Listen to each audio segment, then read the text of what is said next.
In 1965, he faces charges in federal court. What's he done? Allegedly. Well, he pled guilty. So he smuggled 688 Dexys, 457 Equinel into the U.S. from Juarez, Mexico. He pleads guilty in federal court, but he never has to face Delia's Gone. Delia's Gone, all these songs, by the way, are written before this. They could have used Delia's Gone, okay? She was low down, trifling, cold and mean, evil, grab my submachine. Okay, next, please. Willie Nelson, famous marijuana user, loves it, advocates for it. In 2010, they found marijuana on his tour bus in Texas. 2006, 1.5 pounds of marijuana and 3 ounces of shrooms. You couldn't really speak directly about marijuana in country music in the 70s, but he alludes to it.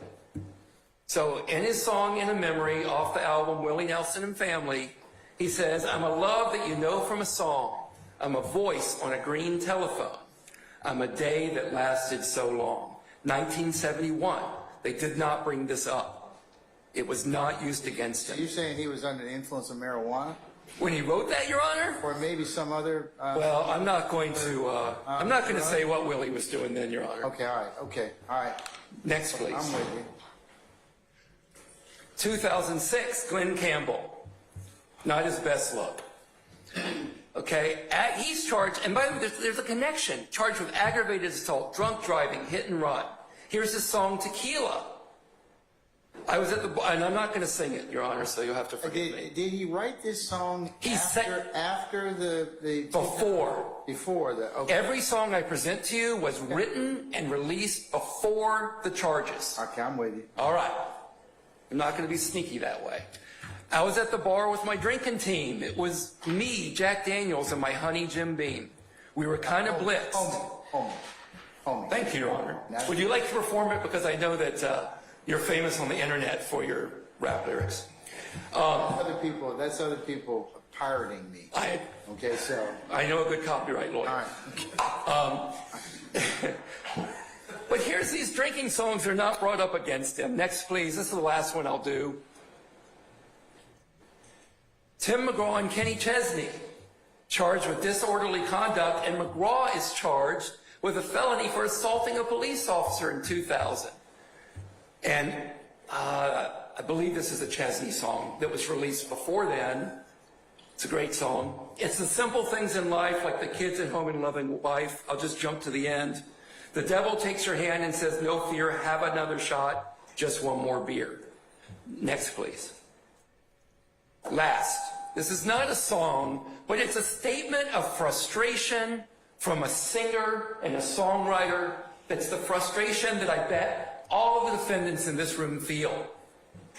David Allan Coe wrote the most racist, offensive country music probably ever recorded. Released them on underground albums. I am a songwriter, you know, and to me it has always bothered me that actors in the movies can say whatever they want to say, kill people, rape people, and do things that no one ever accuses them personally of being that way. But when you write a song, and then all of a sudden you're being accused of something, to me, songwriting is painting a picture, and all you have, this is important, all you have to work with is words. That's all they have to work with, words. It's stereotype stuff, and he's talking about the racist language he uses.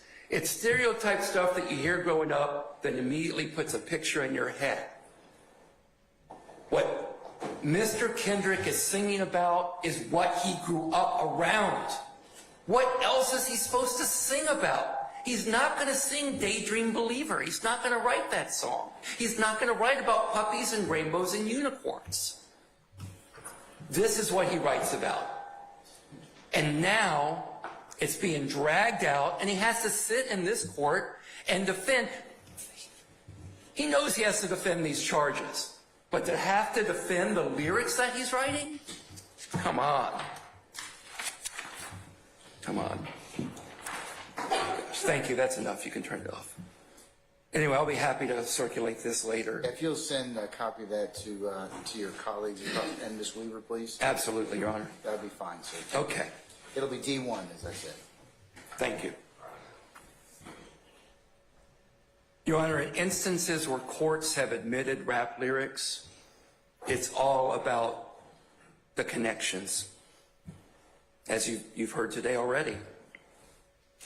Look at Wilson v. State. That is a case that the state has cited. Wilson v. State, 315 Georgia, 728. It's a 2023 case. And in that case, the Supreme Court of Georgia said, sure, you can let in this rap video. That's appropriate. But let's talk about the rap video that was admitted, which you didn't hear about. It was shot 11 days after the robbery and murder at issue in that case. And what's it show 11 days later? The defendant's flashing a gun that could have fired the bullet recovered from the victim's body, and singing about hitting his first lick, in other words, committing a robbery.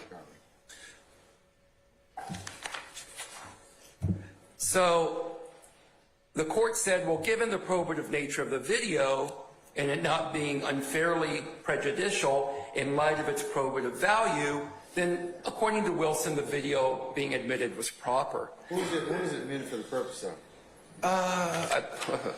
I would have to pull up that case. If you can tell me.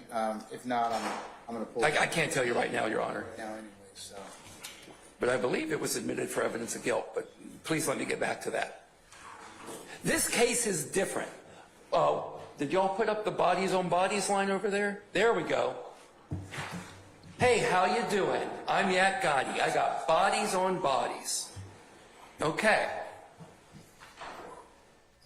When Yak Gotti is rapping that, first of all, he's not rapping about killing people or allegations relating to or the tragic death of Donovan Thomas. He's not rapping about that. What's he rapping about? What is this young guy rapping about? He's rapping about sleeping with a bunch of women at the same time. Or maybe not. Maybe that's not it.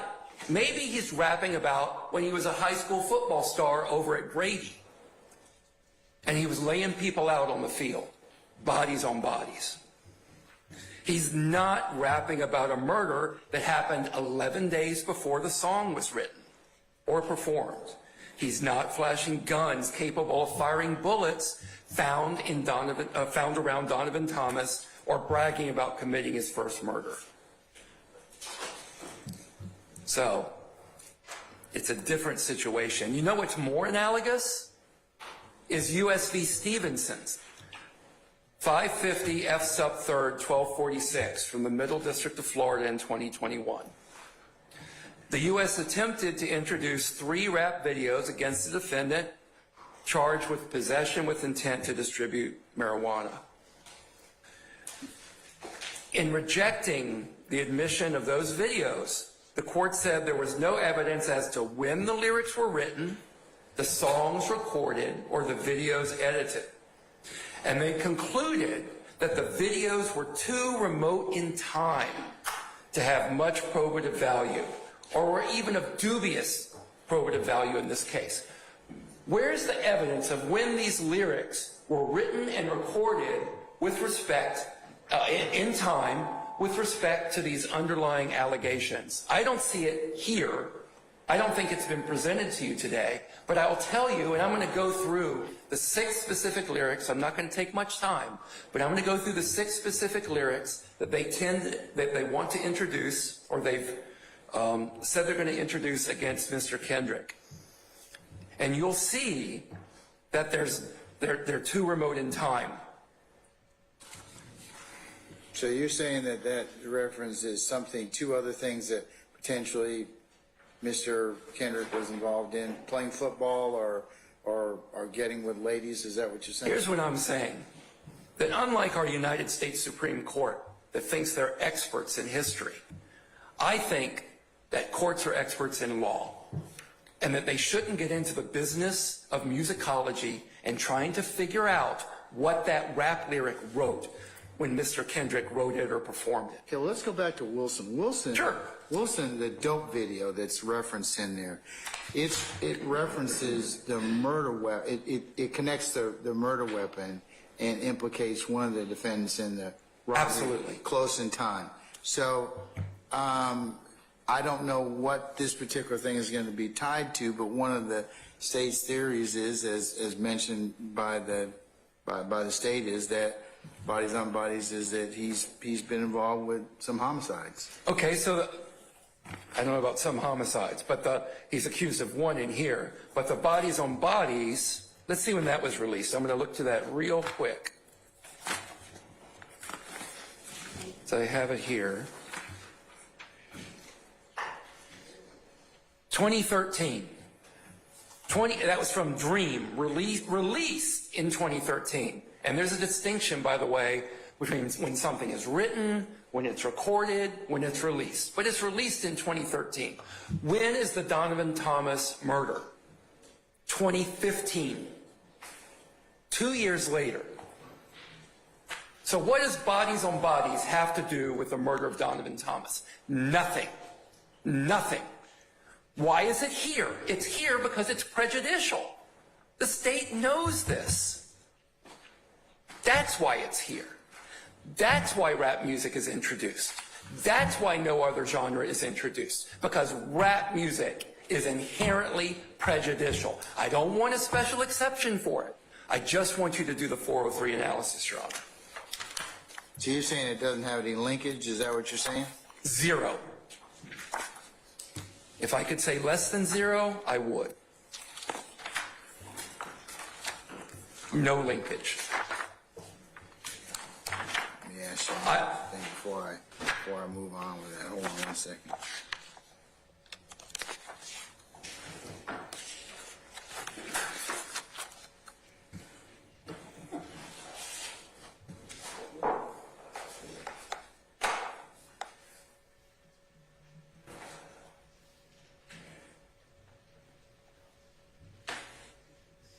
I thought he released Dream. Is that what you're saying this song comes from? Yes.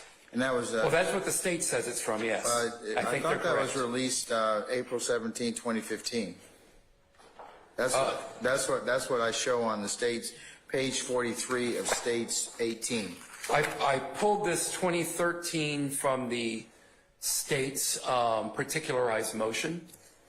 But I think it's released on Apple Music April 17th of 2015. When was Mr. Thomas? Recorded 2013. Recorded 2013. But it was released April the 17th of 2015. That may be, but if it was... When did the homicide occur? January 2015. But if it was recorded in 2013, how in 2013, recorded, correct? How when recorded in 2013 did Mr. Kendrick know that Donovan Thomas was going to be murdered in January of 2015? Did he record it, keep it in his back pocket, and wait for the murder to release it? I think that's absurd. Okay, all right. You can take... All right, well, that's one. Well, you're on. I'll go through them all. That's one. Well, I got time. yeah. Let's do it. All right. I'll get there in just a moment, though, Your Honor.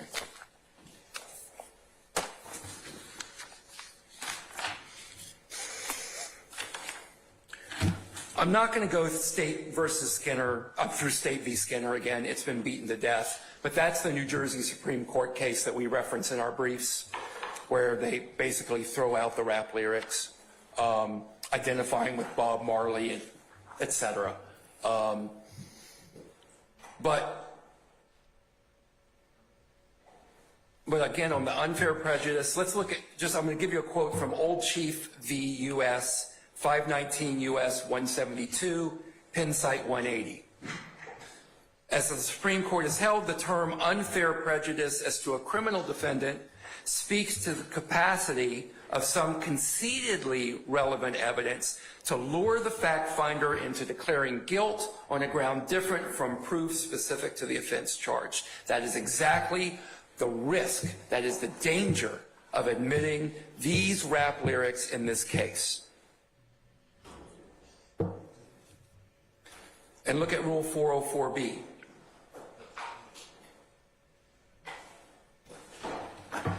Introducing these rap lyrics, I think the clear intent is to show the character of Mr. Kendrick, and that Mr. Kendrick has a propensity to commit the crimes alleged in the indictment. Look at this evil rapper and listen to his words. They're terrible, horrible. Listen to what he says. What a piece of crap character he is.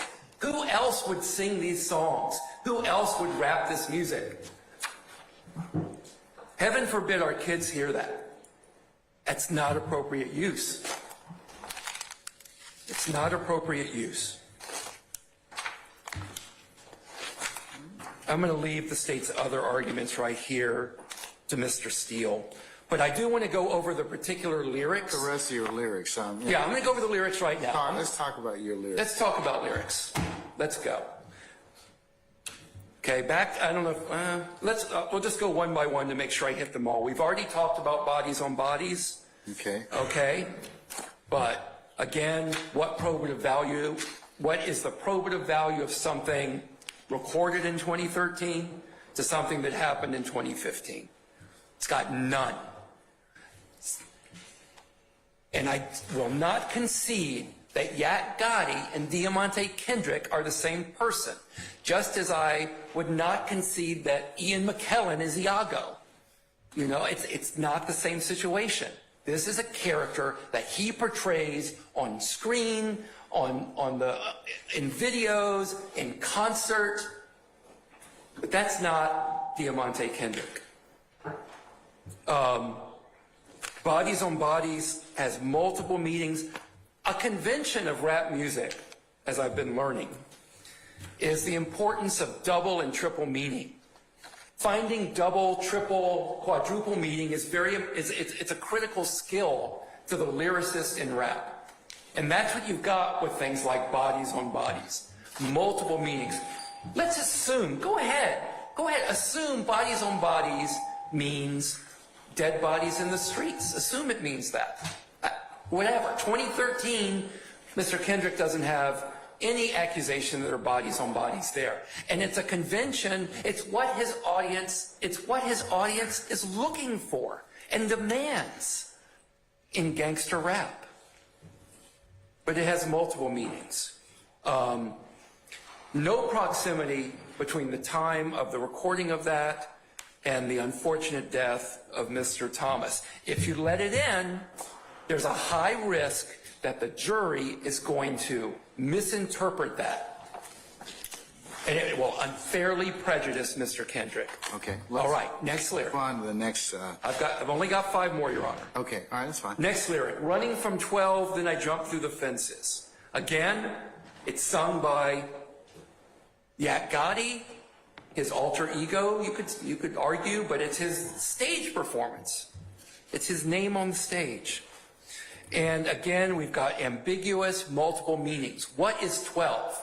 Running from 12. Is it running around his neighborhood at the age of 12? He had a friend named 12 when he was younger. Is it running with his friend named 12? Or is it the police? Or is it all three? Or is it, as good artists do, is it up to the listener to decide what it means? Unfairly prejudicial. Lyric. I rep my life for real, for slimes you know I kill. Take it to trial. Again, I'm going to argue that that's a lyric sung by Yak Gotti, the character, and not Mr. Kendrick. But regardless, I kill. Now I know I have said I killed it. I pray that when I walk out of here today and someone says, Doug, how'd you do today? I'm like, I killed it. I probably won't say that, but you never know. I kill refers to doing a great job when you're rapping in the studio. I kill refers to making money for the label. Multiple meanings.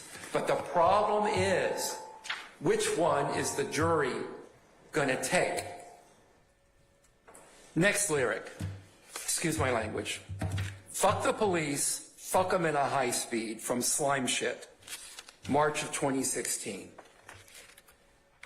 Again, a lyric sung by Yak Gotti. It's a reference. It is a call out, Your Honor, to NWA with their famous song, Fuck the Police. It is social commentary. NWA sang it as social commentary. The character Yak Gotti sings it as social commentary. It's common. It speaks to so much in that community that I'm fortunate enough to not be able to really relate to, but what they deal with on a daily basis. But what is the jury, try as they might, and I know they're going to try hard, going to say when they hear fuck the police?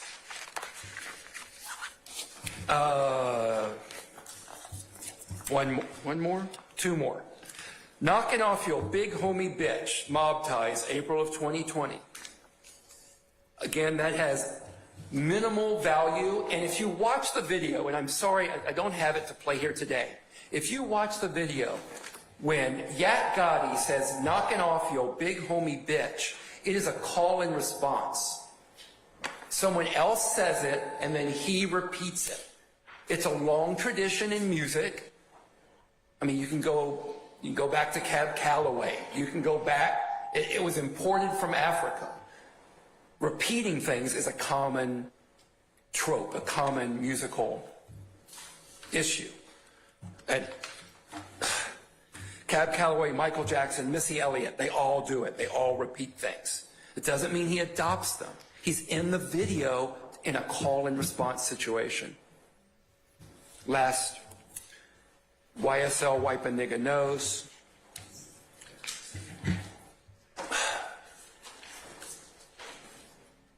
Yak Gotti is in the video.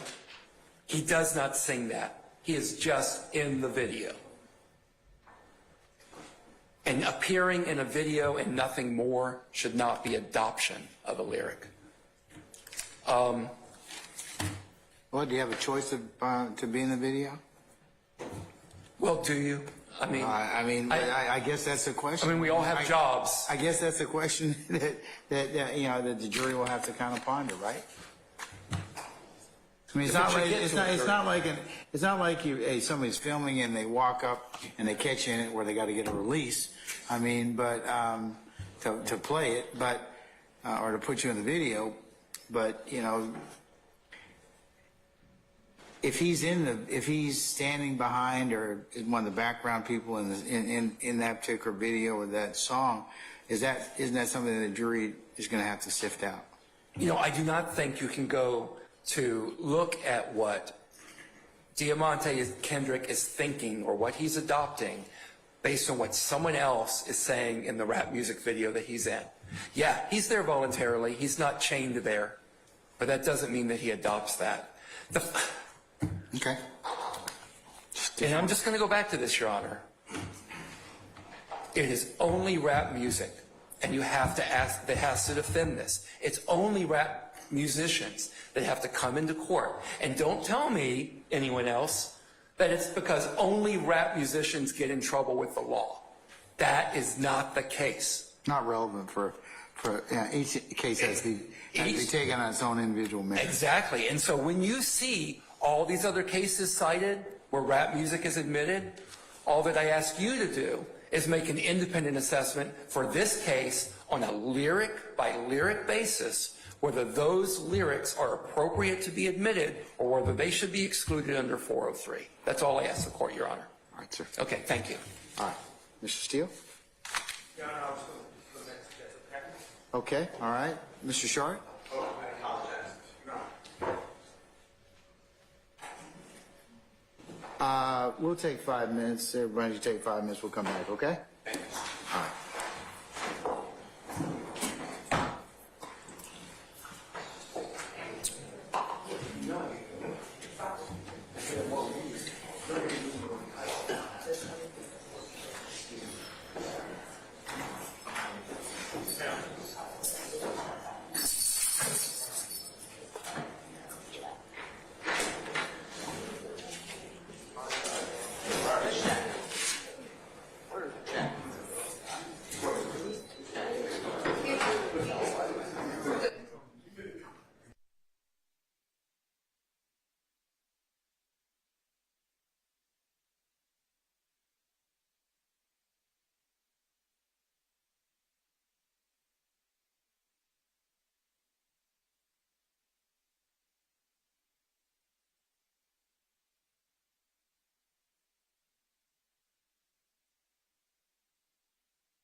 seen it yet. Or just tell me.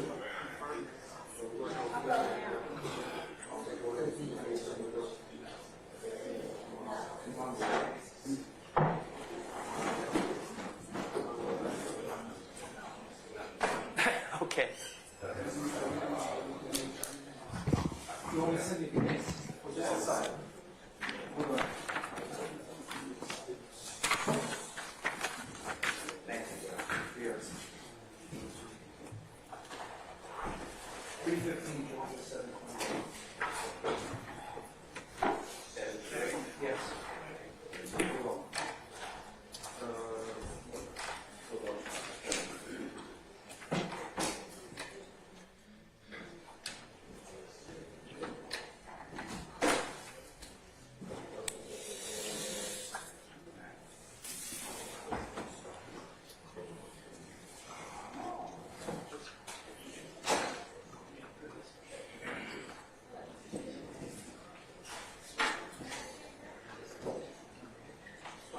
Sorry.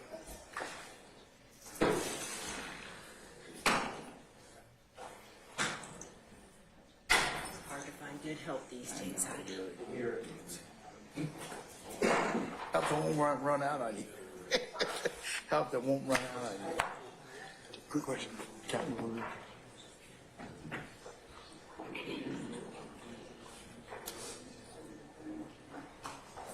It just depends on how much we've got left, okay?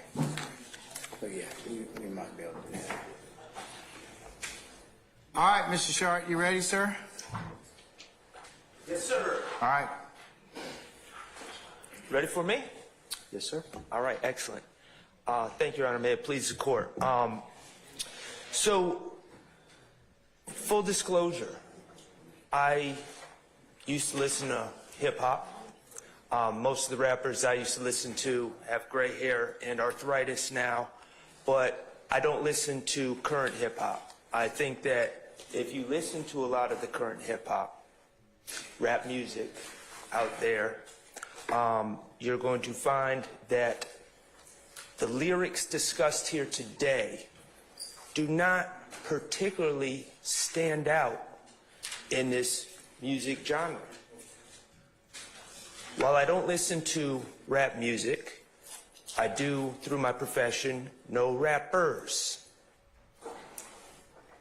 As part of my job, I watch their music videos. I also converse with them in real life. I see the difference between the persona who's talking about ops and choppers and sticks and shooting and killing, and the people who have done none of the above. The reality, Your Honor, is this music form, sadly, is about giving the streets and people that aren't on the streets, that have a great amount of consumer power, what they want to hear. It's about selling fantasy.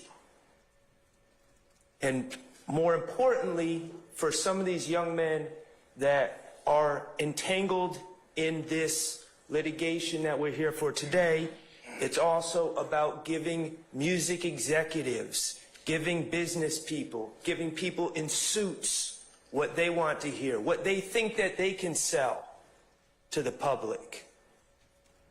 The only people that put themselves in danger, in jeopardy, because of arguments like the state is making, are these artists. And that's unfortunate.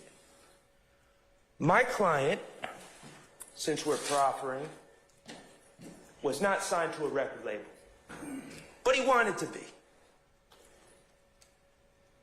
He grew up in poverty in Atlanta, in some of the worst sections of town, and like many people, he saw his way out. And he would spend his money on studio time, trying to get better and better, and he went by the moniker SB. The first performance that was referred to by the state was performed by SB. It is not going to win any awards for production value. It is low budget, but it was his attempt to get himself closer to a dream. Just like I made attempts to go to college, I made attempts to go to law school, and we all did. This was his attempt to get closer to his dream. And what do you need to do? You need to give the streets what they want to hear. You need to give the executives what they want to hear.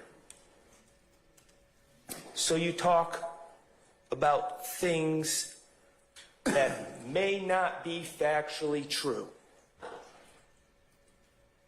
So the state, in their presentation, preemptively accused the defense of asking Your Honor to create some sort of judicial exception for rap lyrics. That's not accurate. There are specific statutes under the Georgia Evidence Code that dictate and demand that these lyrics are excluded. Among them are 404A and 403. The state, Which 404? You said 404A? 404A, bad character evidence, shall be excluded. But doesn't our plethora of gang appellate case law indicate that it doesn't run afoul of the 404A? And that is the ultimate irony of the state's argument, is that they simultaneously accuse us of asking the judge to create laws and then cite judicial opinions and ignore the legislative rules of evidence that are in place. Now, yes, under certain circumstances, the state has cited to cases which allow admission of rap lyrics under certain circumstances, not carte blanche. That's true. And what, in their argument, they're conveniently packaging a group of lyrics, almost like it's just a combo platter. You just get them all, and saying they're admissible because of these cases. That's just not true. They need to go through each and every one of these lyrics and say why they are admissible.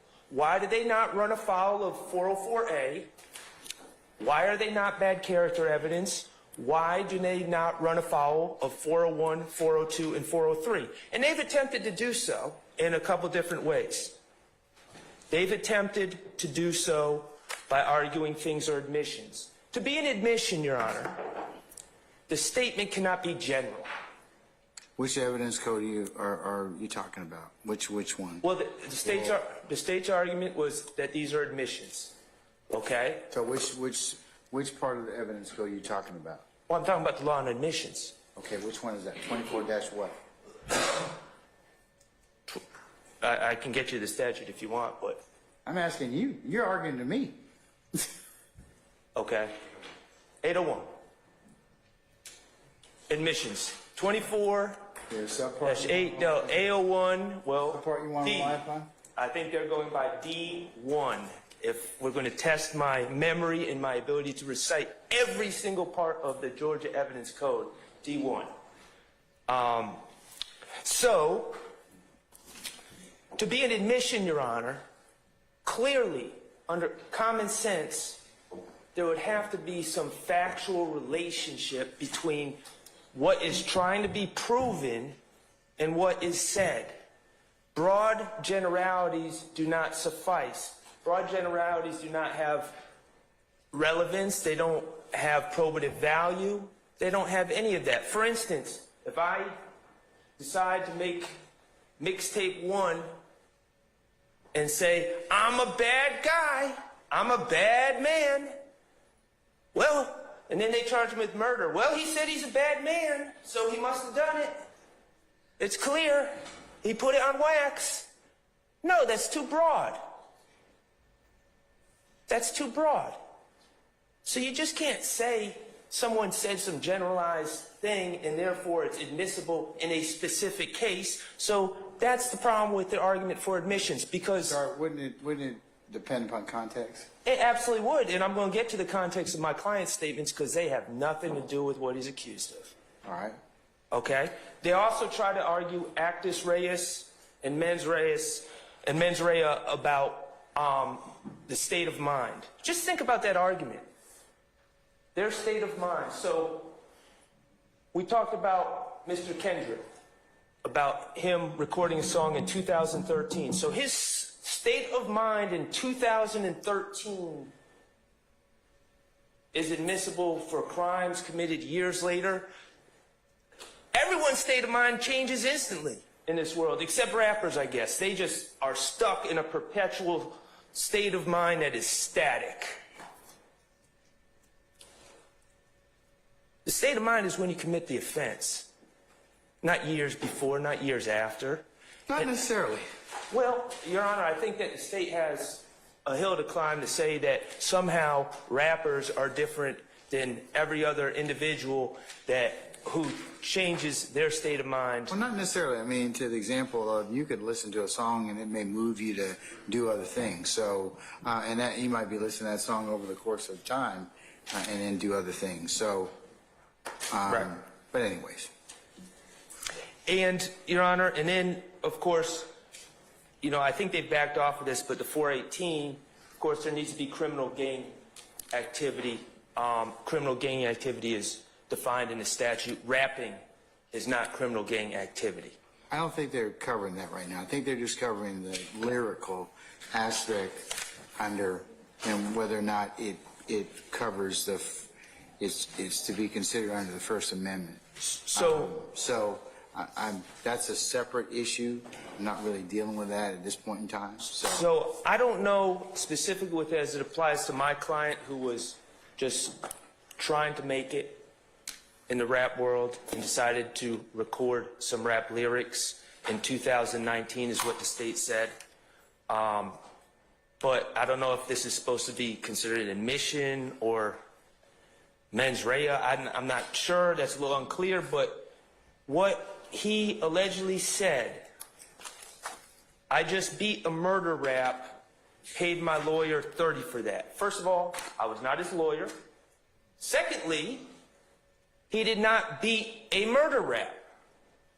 He was wrongfully arrested in 2015 for the murder of Donovan Thomas based on the testimony of an individual who lied about his name to the police while giving my client's name.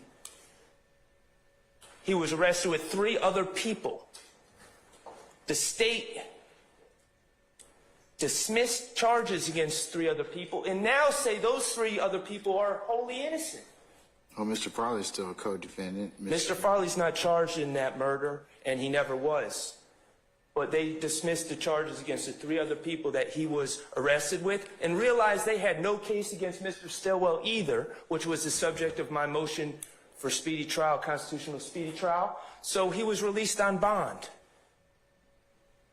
He didn't beat the murder rap. He was wrongfully arrested and released on bond, and they admitted that they completely arrested the wrong people. State's saying that particular admission is relevant for the following purposes: actus reus to show enterprise and gang affiliation, and then under the mens rea prong, state of mind, intent, motive, or knowledge. He didn't say I killed someone and got away with it. He said he beat a murder rap. Paid my lawyer $30 for that. They're saying that as it pertains to your client, it's a party admission. So, Your Honor, so I guess if I'm wrongfully arrested for a crime and then I write a book about it, I'm somehow admitting to committing that crime? That makes no sense. Well, if you write a book about it and tell on people, or tell on yourself, He didn't do any of that. State comes back and says, oh, by the way, he wrote a book about it, and we're going to introduce it against him, and we're going to let a jury decide whether or not it's a confession. And if he said I beat a murder rap that I did with Johnny, Steve, and Billy, then I would intend to tend to agree with you, Your Honor. He said, I beat a murder rap, paid a lawyer for 30. That means he went to court, he got released. How that is an admission is beyond me. He's telling that he went to court. And it's, Yeah, well, I mean, it's context as well, and it may be relevant to, and I think that's for a jury's consideration. The threshold issue is whether or not it meets either actus reus or mens rea, and under 24-4-401, it's logically relevant to some particular offense or element. and So, it's not logically, it's Okay, distasteful. I think okay, that okay. We're gonna have to. Okay, that's your opinion, and you're entitled to it. Okay. Your Honor, going to court has nothing to do with committing a crime. Being falsely accused of a crime has nothing to do with committing a crime. He's merely saying he went to court, he's been released, he paid a lawyer for that. Now, again, I'm not going to ignore the fact that jurors might find this distasteful. Because remember, as well, it's relevant to also to show, or potentially in count one. So YSL has a history of being released on crimes that the state doesn't have any evidence of them committing? the state's going to make their argument. Whether or not that a jury will buy that particular argument is totally up to them. Remember, they sift and weight the evidence. I give them the law that they'll apply the evidence as they determine it to be, and then they render a decision. And so we'll have to kind of wait on that. Your Honor, I appreciate that, but you are a very important person in this process, too. And I know I don't need to remind you of that, and I give you the utmost deference in that respect. You are the one that has to determine what the jury hears and doesn't hear. And putting a lyric that I wholly admit, if Mr. Stillwell said, Max, I got to consult you before I rap about this, I would say, hey, man, that's a little distasteful. But People might not like that. Distasteful is one thing, but rapping about something that might be a statement against interest, an admission, a confession, or some other thing that might get you cross purposes with a prosecution for a crime that may or may not have occurred, well, that's another thing. Your Honor, I just beat a murder rap is in no way an admission. It's in no way a confession to any crime. That's my whole point. But it might be a declaration against interest, and It's it might not- be, it's no way a and it might declaration be a against party penal interest. admission on behalf of your client. Saying you went to court. Okay, you said that 3 times now. Okay. So is there any other additional argument as to that? Well, and then, Your Honor, the state also added that they wanted to bring in other things that my client allegedly said, and this goes back into what Mr. Weinstein was saying about his client and the timing. They say they want to use, I keep a stick, ain't no avoiding no smoke on that slime that they always talk about. And they said, well, the stick, that's relevant. He's in this video with Mr. Comarvius Nichols, and in 2022, he's accused of committing a murder of Mr. Shamal Drinks with Mr. Nichols as well as Mr. Farley and Mr. Garlington. This, as an admission, has the same problem that Mr. Weinstein was talking about with Mr. Kendrick. This was recorded in 2009. My client is constrained by the laws of time like the rest of us. He cannot confess in 2019 for a crime, an alleged crime that was committed in 2022. That is an impossibility. To say that his mens rea is the same for 3 consecutive years is to truly treat the aspiring rapper SB. So when did he make this song? The state in their recitation of facts said 2019. I take them at their word. Okay. And I don't believe that to be false. When did this particular incident occur? March 14th of 2022. Okay. All right. So that would be. That was the homicide, 2 to the 3 purported years. homicide of Shamal Drinks. Shamal Drinks. So again, to say that it's clearly not an admission, and to say it's his mens rea that's just static for 3 years because he's a rapper, I find is singling out. I'm very hesitant to just make these broad proclamations that rap music is singled out. But if we are treating rappers who are actually performing under stage names, if we're pretending that they are different than the rest of us humans and they have the same mens rea for 3 years and it never changes and we can always hold them to that, to things that we thought they were thinking several years before, and apply that to a crime 3 years later, I think we are treating them different. And for those reasons, Your Honor, I believe that those are the only lyrics that directly affect my client. I do believe that, the state, I will yield to Mr. Steele to ably argue on behalf of his client, but I would ask that you rule that those lyrics that I discussed as performed by SB in 2019 as inadmissible. Thank you, Your Honor. Thank you, sir. All right, Mr. Steele?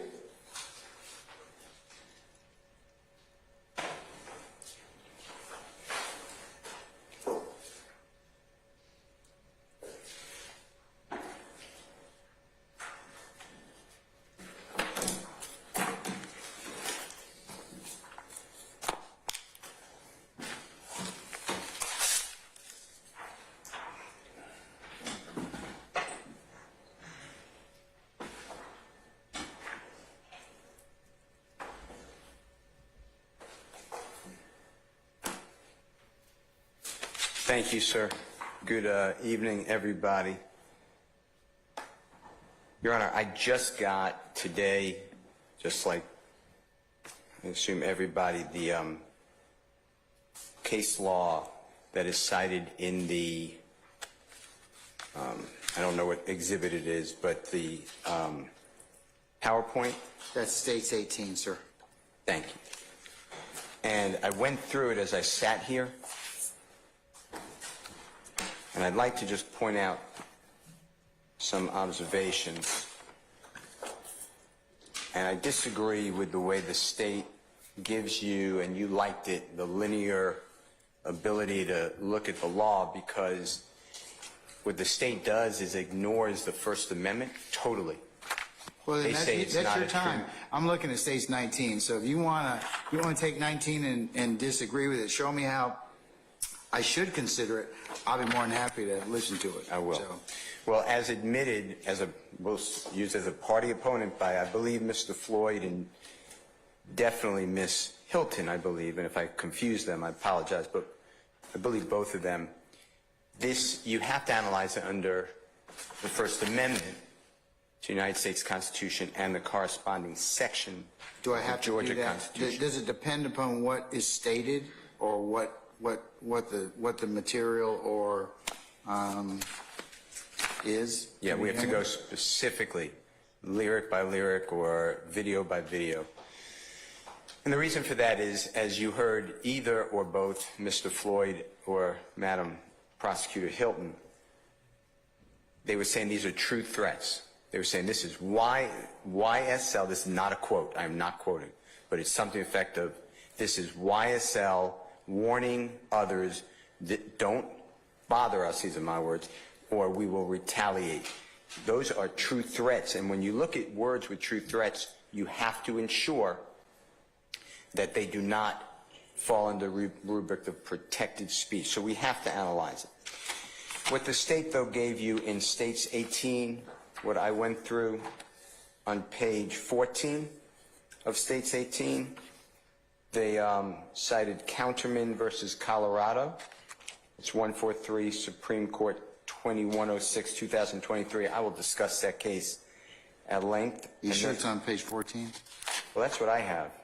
Yes. What case are you trying to refer to, sir? I'm looking at what I believe you told me is States 18 on page 14 of what I got, and It says, it has a 14 in the bottom left. Is it, bottom left or right? Because it depends on, Okay, then bottom right is 7. all right, sir, thank I you. apologize. I see what you're saying. So I'll talk about countermen with the court's permission later today. But the state cites Harrell, Harrell versus state. It's 297 Georgia, 884 2015 case. They're targeting Division 1 of that case, and they don't cite it for what it should be. Division 1 challenged, Mr. Harrell challenged OCGA section 16-10-97A, as in Elisa and Alpha, 1, as unconstitutional because it violates the right to free speech under the First Amendment. And our Supreme Court wrote, and I quote, "In cases raising First Amendment issues," and then there's a ... "an appellate court has an obligation to make an independent examination of the whole record in order to make sure that the judgment does not constitute a forbidden intrusion on the field of free expression." And that's what you need to do. That's what I'm going to go through. On page 8 of the state's handout, on states 18, on the top part, they cited a case, United States versus Carpenter, and they cited that twice, the name Carpenter. But this is the 2022 U.S. Appeal Lexus 31605, Second Circuit 2022. And in that case,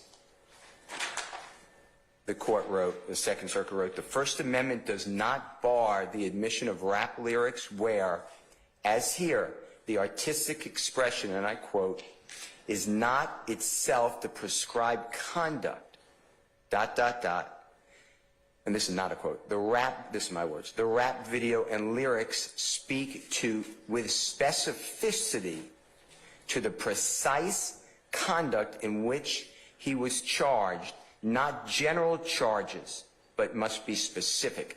So we need to go specifics. What the state is doing is saying generally, and they use the term mens rea and actus reus as if it's just obvious. But mens rea and actus reus come from OCGA section 16-1-4. And what that means is every crime charge has to have the mental state, the intent, or criminal negligence in some cases, not this case. And the actus reus is the act. And what the state is doing, though, is they are using it to show propensity. That is barred by OCGA section 24-4-404A. It is just bad character evidence. On page... I don't think they're using it to show. They didn't tell me propensity or anything like that. That would be a violation, but I don't see how this particular circumstance is propensity. You need the specific, at the time, what are we targeting? What they're targeting is these people have bad character. That's what they're saying. They're not getting to... No, they're not. They're not saying, they're not introducing it for character. They're introducing it for statements against interest or admissions of a party opponent. But they're wrong. Or adoptive admissions or co-conspirator admissions. For what? For what crime? Think about it. What crime? Well, that's for the jury to decide whether or not what they're introducing it for a number of reasons. They're introducing it not for crimes necessarily, Mr. Steele. They're introducing them to show different things like affiliation, gang, communication, okay, and other things that they have that they think are relevant for purposes of to prove their case. They don't necessarily have to show it's a crime. Okay. Affiliation under Rodriguez versus State. There's a leading case on gangs. Mr. Floyd was part of that case. I could be affiliated with a known... Mr. Carlson out of that. We'll get very upset. Okay. Mr. Carlson was involved in that case as well. Affiliation with a gang is not a problem. That is our right. I can be a member of the known criminal street gang. What I can't do, I could be proud member. I can say everybody should join my criminal street gang. We hate Jews. And that's what we do. And we associate with 3 or more people, and we're associating in fact, and our mission is to evaporate every Jewish thinking person in the world. And what we do then, we can march, we can protest, we can advertise, we can say that as many times as we want, unless it's a true threat, and we're going to get to that, unless somebody does a targeted, enumerated, statutory recognized criminal gang activity. That's the difference. And what we have here is using Mr. Williams' prolific, accomplished songwriter. And they pull out lines to say it's his character. He is part of YSL. Being part of YSL is not the problem. That's why you need to look at it. That's the protected speech. What the state does not do is what that case, United States versus Carpenter, that I just cited, and it makes you do, is we have to get into the specifics. It's not general. They're all general. On page 8 also, United States versus West, which is 209 U.S. District, Lexus 183007, Eastern District of Pennsylvania, 2019. That's not even a First Amendment case. The court discussed in that case that lyrics predicated on criminal behavior that was about to occur is admissible, not proof of past events if the past events could be just reported. And that's in Division 3, B as in Barry or Bravo 1. On page 9 of the state's handout of States 18. United States versus Carpenter, now it's a different Carpenter. It's 372 F sup 3rd, 74, the Eastern District of New York, 2019. It's been cited by the state in this States 18 several times. And what Mr. Carlson said was, if Johnny Cash committed the crime in Reno, then those lyrics would be used against him. And that comes from that case. But that case also goes further, and it says it cannot be general. These lyrics cannot be general. They have to be specific in order to be admissible. And if you go then to page 15 of States 18, on the top part of the page there's the same United States versus Carpenter. And in Division C, as in... Charlie. Thank you, I was going to say Colette. Artistic, what the court wrote, and I should be quoting, artistic work that refers to a specific act or motive that can be tied back to the alleged crime can be highly probative. On the other hand, if Johnny Cash was charged with a crime not specific to his lyric, the prejudicial impact of using Cash's discussion of unrelated fictional crime is great prejudice and not probative value. That's why we have, what the state is saying, they're giving you, like, you use the word cookie, they're giving you like the crumb. They're not giving you the whole cookie in what they're telling you. On page, going back to page 9, on the bottom of States Exhibit 18, they cite United States versus Herron, Herron, 2014 U.S. District, Lexus 63872, Eastern District of New York. In Division B, as in Bravo or Barry, the court wrote, I quote, "We are required in First Amendment cases to carefully review the record, and the reach of our opinion here is limited to the particular facts before us." And they cite Snyder, SNYDER versus Phelps, PHELPS, 315 Supreme Court 1207 at 12/20/2011. But, Your Honor, in footnote 1 of United States versus Heron, what the state didn't tell you is that Heron conceded that the use of the videos as evidence was admissible for a relationship, to prove relationship between him and the other individuals, and it was used for a proper purpose. It wasn't even argued. You have no concession here. In footnote 2 of that same case, which the state didn't tell you, and I quote, the court wrote, it's a district court, it should be noted that for the government to intimate during trial that defendant's speech itself constitutes criminal conduct would implicate the First Amendment. And that's what they're doing here. They're telling you we're not using the speech. They are using the speech. They are using the speech for propensity.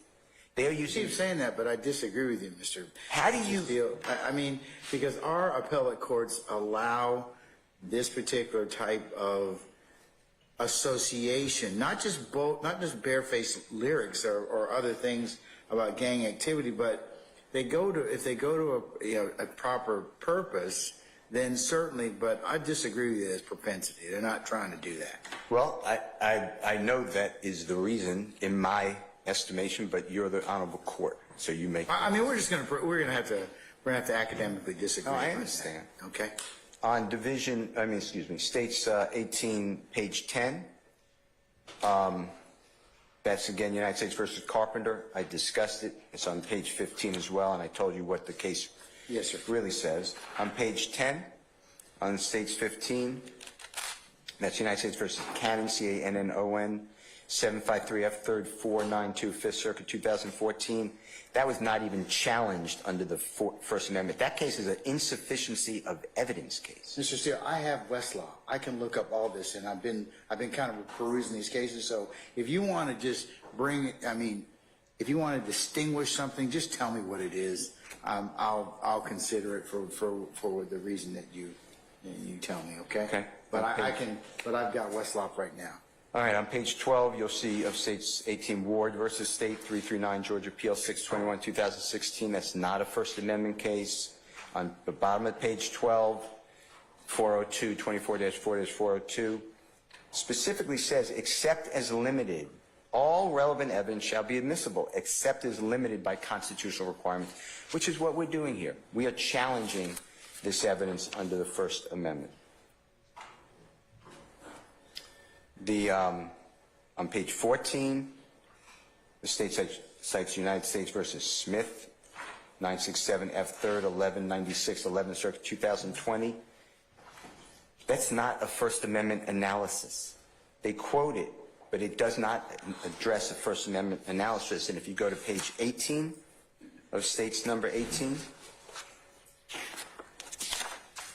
you will see on the top United States versus Smith. The First Amendment challenge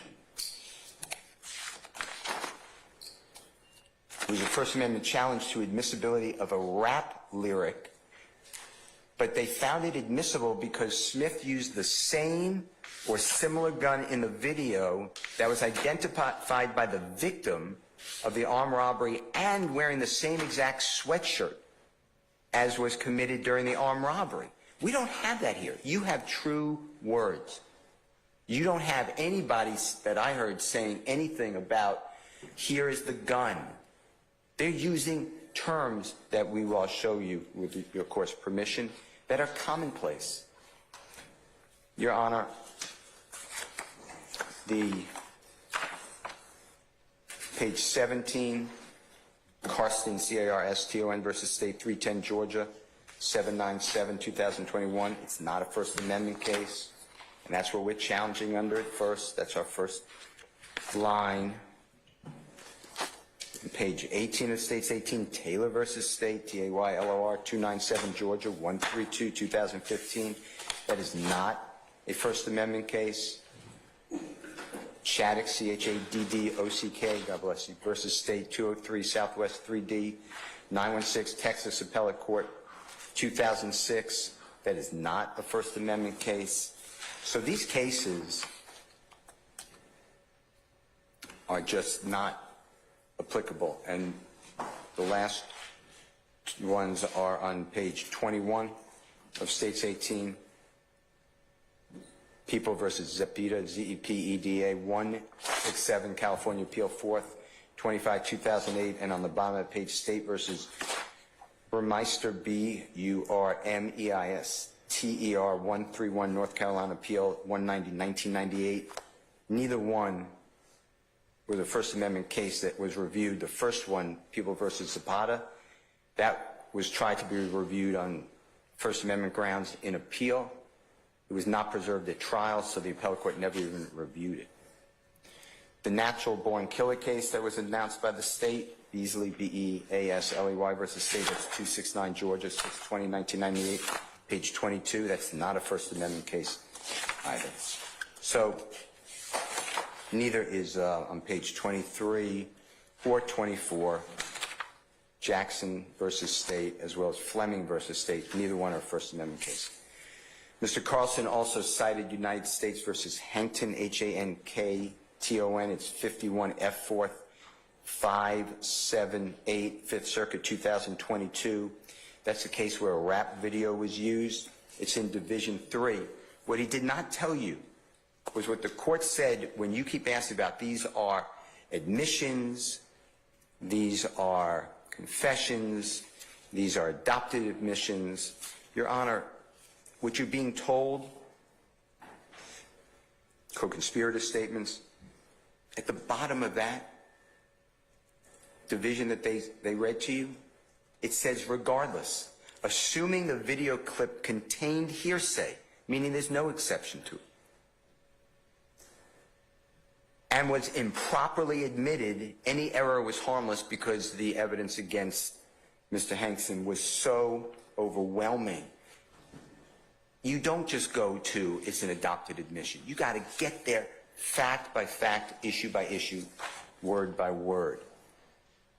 The state is using the words. They are asking you to let in protected speech. And I'd like to discuss that with you now. All right?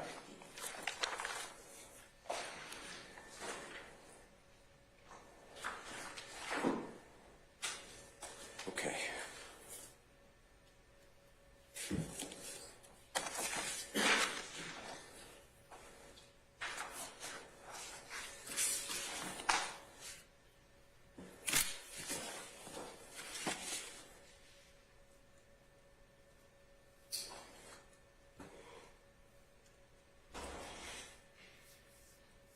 So,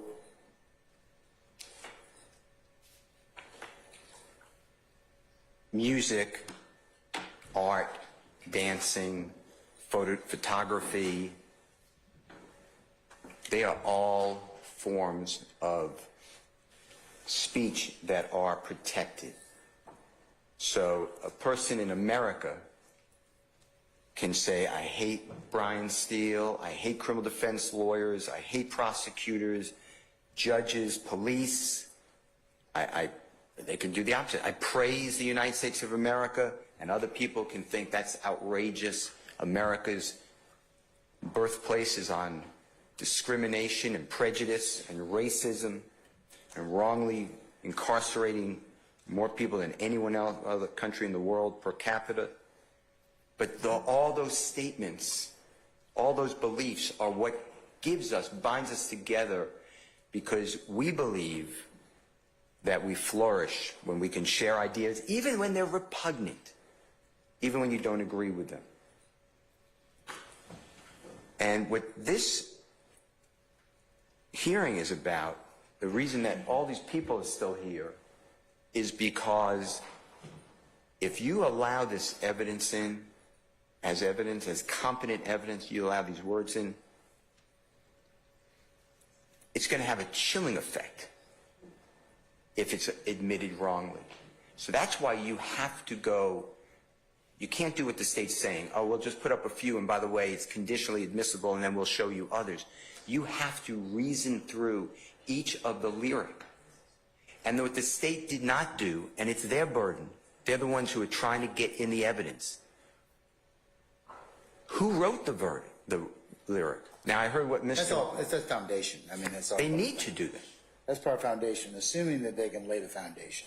Well, they're not on the witness list. It's not in discovery. It's not in their proffer. How about there are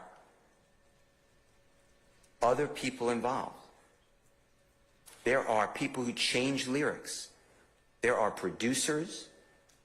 There are people who are experts in changing around beats. They can move words from one way to another. AI is used in the recording. Yeah, you told me this about 10 months ago, Mr. Steele. I still remember that. So, Well, the state hasn't done that. okay, And but in that's order- part of foundation. So, But all right. we're here. They can't even get to the actual substance. They can't prove that Jeffrey Williams uttered those words.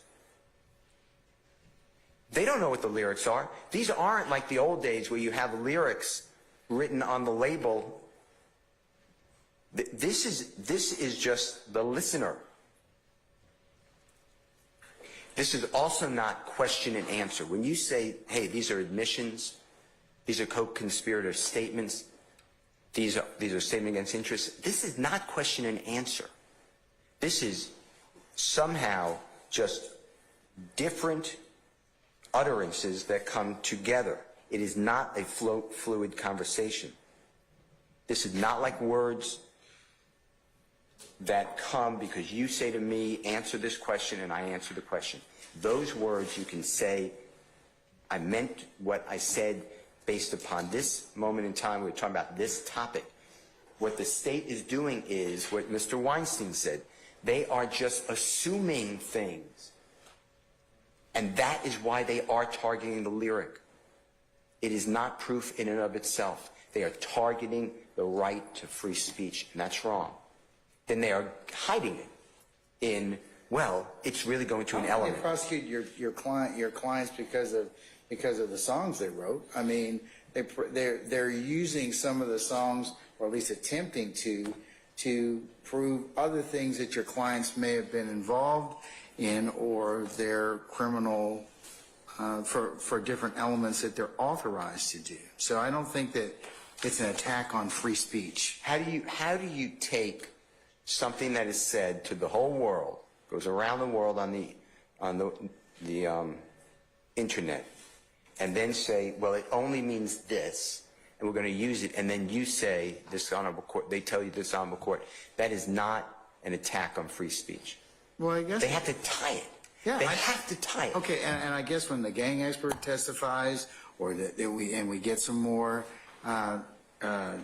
elucidation in terms of the jury, in terms of those particular things, that's something that the jury will consider. Well, let me tell you something, and it came up the other day with Mr. Matthews and myself, and I just happen to have it.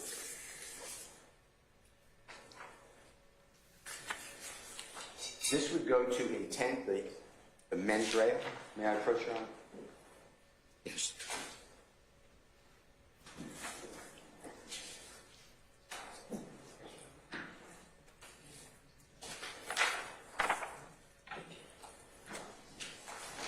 And Mr. Matthews and I objected under 24-7-704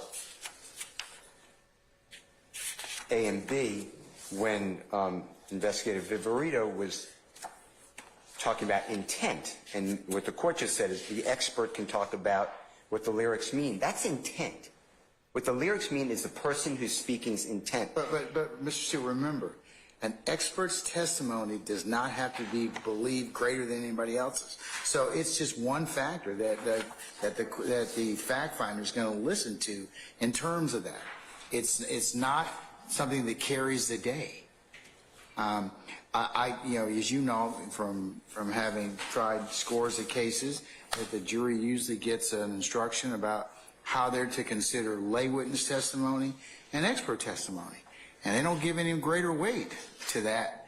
It's dependent upon the circumstances. So that's why, unless it's a certain type of case, like when you're dealing with mental or the mental health or those types of challenges, that's why it can embrace the ultimate issue as to whether or not it's proven. But that's a jury question. That jury's going to decide that issue.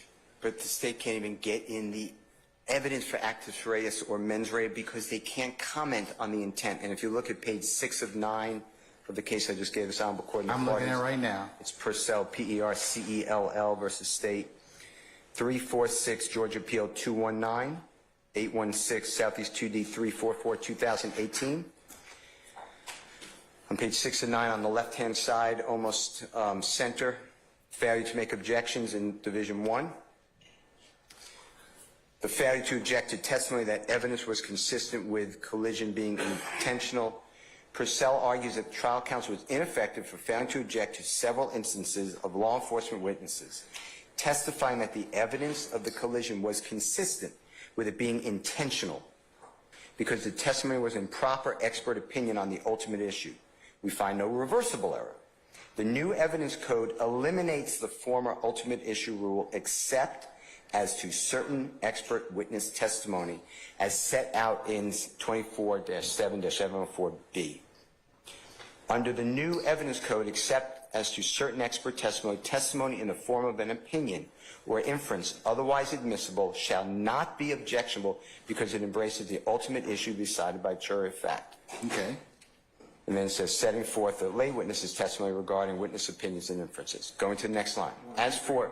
Oh, back up there, There you go. Oh, I'm sorry. Let me finish you that got to line. give Mr. Carlson Okay. and his father their due, okay? So, out I mean, Mr. since you quoted them, so, but yes, that's what the new evidence code No, let me finish though. authorizes. And let's echo it. See also Ronald L. Carlson and Michael Scott Carlson. Carlson on evidence, 6th edition, 2002. The next paragraph. As for expert testimony, and this is what, Your Honor, it's what we would object him to. OCGA 24-7-74B provides no expert witness testifying with respect to the mental state. That's what we're talking about here. Or condition of an accused in a criminal proceeding shall state an opinion or inference as to whether the accused did or did not have the mental state or condition constituting an element of the crime charged or of a defense thereto. Such I ultimate think that's issue. competency. Doesn't that pertain to competency, Mr. Steele? Let's go just one Answer my paragraph. question. Does it go to competency? Those particular proceedings that go to competency? Yes or no? Yeah. Because it's different. It doesn't. The next paragraph. We're going to disagree about that. Well, let's just read what the appellate court I says. can read it. I can read it, Mr. Okay, Steele. I'm just going to Okay. complete it. Contrary to the state's argument, the statute applies to all criminal proceedings, not In which? Just- let me finish. Not just those in which the defendant's competency is at issue. In criminal proceedings, expert witnesses testifying with respect to the mental state or condition of accused cannot. Okay, I state agree. an opinion. I agree with you. But they can't They can't testify about whether or not it's an element of the crime. That's the jury's purview. But Right. if it bleeds over into the issues that they're testifying to, they can't testify into a Mental state. into the mental state in that respect. But that's a jury question. But yes, but what has the state been telling you? Our expert will say this is what that means. The court has said twice today, the experts of the state will tell you what they mean. They can't do that. But whether or not, but Mr. They, We're going to disagree about that, okay? they can't do that. That's what that case says. It's not just, as the court just stated and stated last time, that only goes to the mental state of a mental health. That is exactly why I used Purcell. Or a defense thereto, because such ultimate issues are matters for the trier of fact alone. Because It intent. only applies to expert witnesses. 'Cause intent- It forbids experts from expressly stating a conclusion that the accused did or did not have the requisite intent. So that has nothing to do with whether or not there's a particularized phrase or element phrase or some other type of issue that the state's attempting to approve. It doesn't.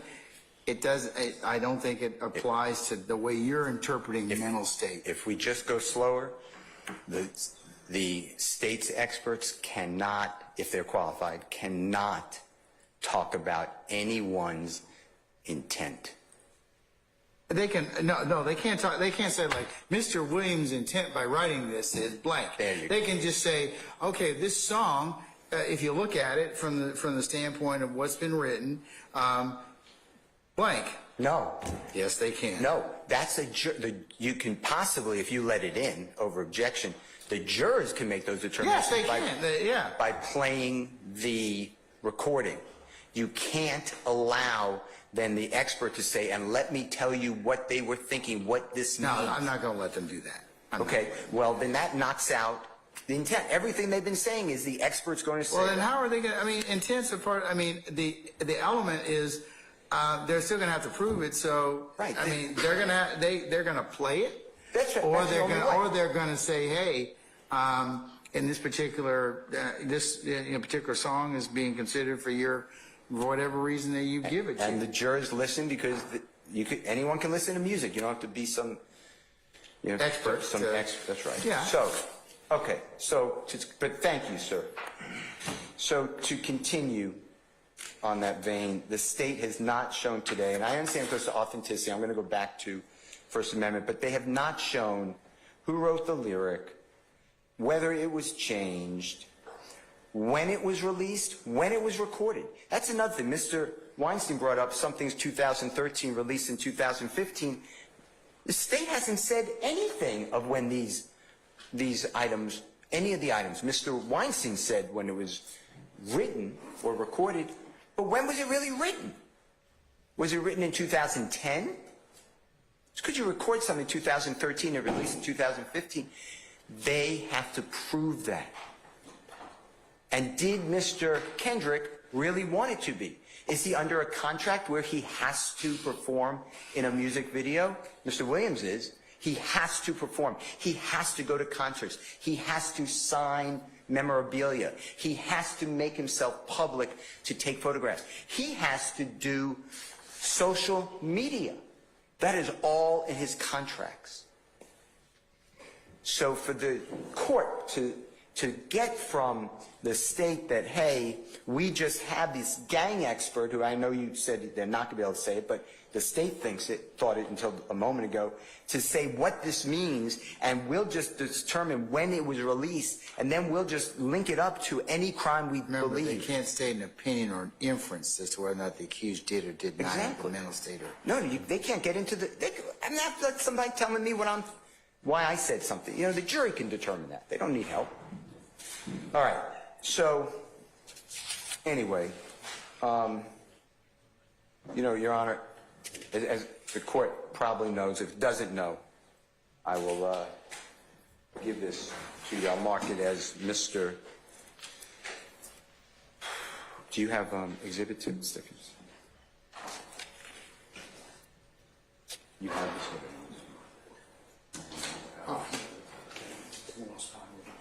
You want another copy? I'll get you a copy. Thanks. May I approach, Your Honor?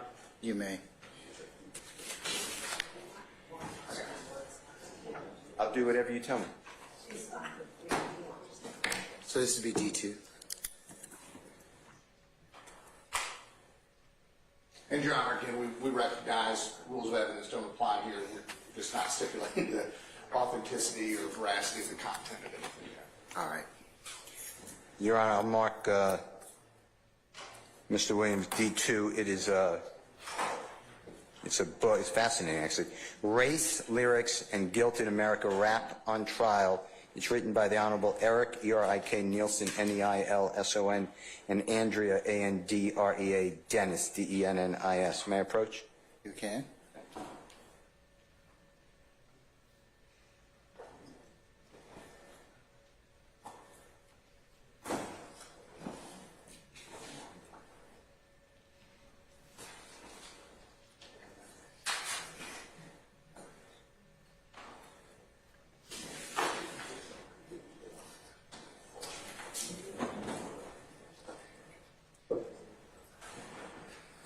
You can give it to Christine. I'll take that. Your Honor, in this book, you will see, and everything's backed up by peer-reviewed articles. Hip-hop is a more than billion dollar industry all over the world. It is the largest economic engine for people who come from depressed minority communities. It is hyperbole.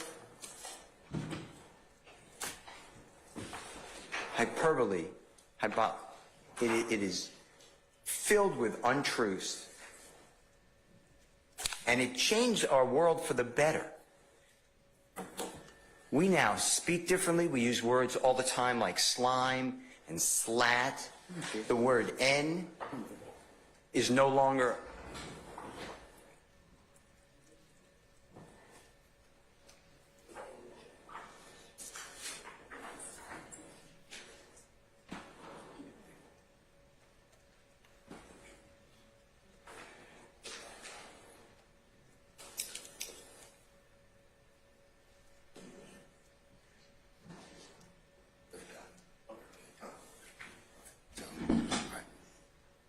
All right, go ahead, Mr. Steele. okay.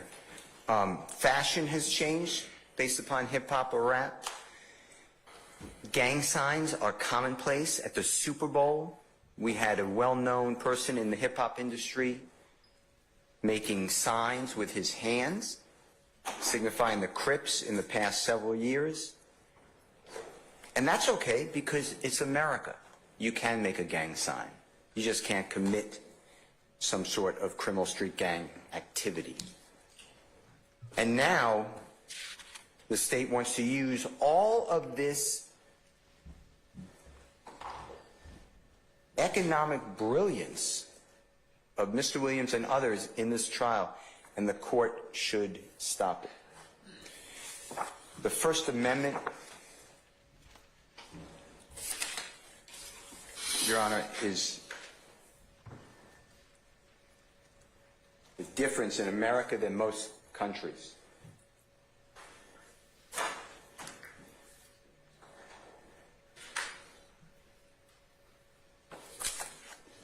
It's really what separates us. The religious freedom. I heard you say it when we started this process on January 4th. You told the jurors they have every right for redress, to say what they want to do. You took it on yourself. You said, be mad at you. Don't hold against anyone else. But you said, but right now, this is what we're doing. We all come here because we have a duty. And there's other people you talked about. It was beautiful. I mean, everybody paid attention. Who gives us that opportunity to be free. Your Honor, there's a number of cases.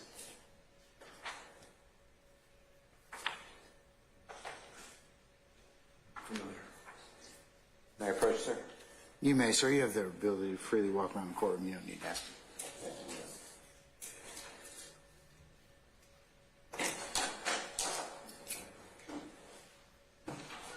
Your Honor, the case I just handed to the parties in this honorable court is Rodriguez. I mentioned it earlier. It's R-O-D-R-I-G-U-E-Z versus State. We've heard of Rodriguez a bunch. So Yeah, what is Rodriguez. it you want to tell me about It's a Rodriguez? big case. 284 Georgia 803. If you look on page 2 of the copy I've given the parties, it's actually in our statute. It's in Division 1. Our highest court wrote, it's in Division 1, which is on the left-hand side. It's the 8th line down on the right. Consistent with this principle is the following explicit statement by the legislature regarding its intent.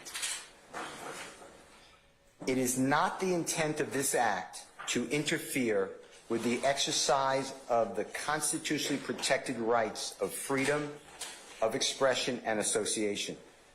The General Assembly recognizes the constitutional right of every citizen to harbor and express beliefs on any lawful subject whatsoever, to associate lawfully with others who share similar beliefs, to petition lawfully constituted authority for a redress of perceived grievances, and to participate in the electoral process. I am skipping the rest. I mean, I could read it, but I'm skipping to the last page, Your Honor, 7 of 7. It's in Division 4.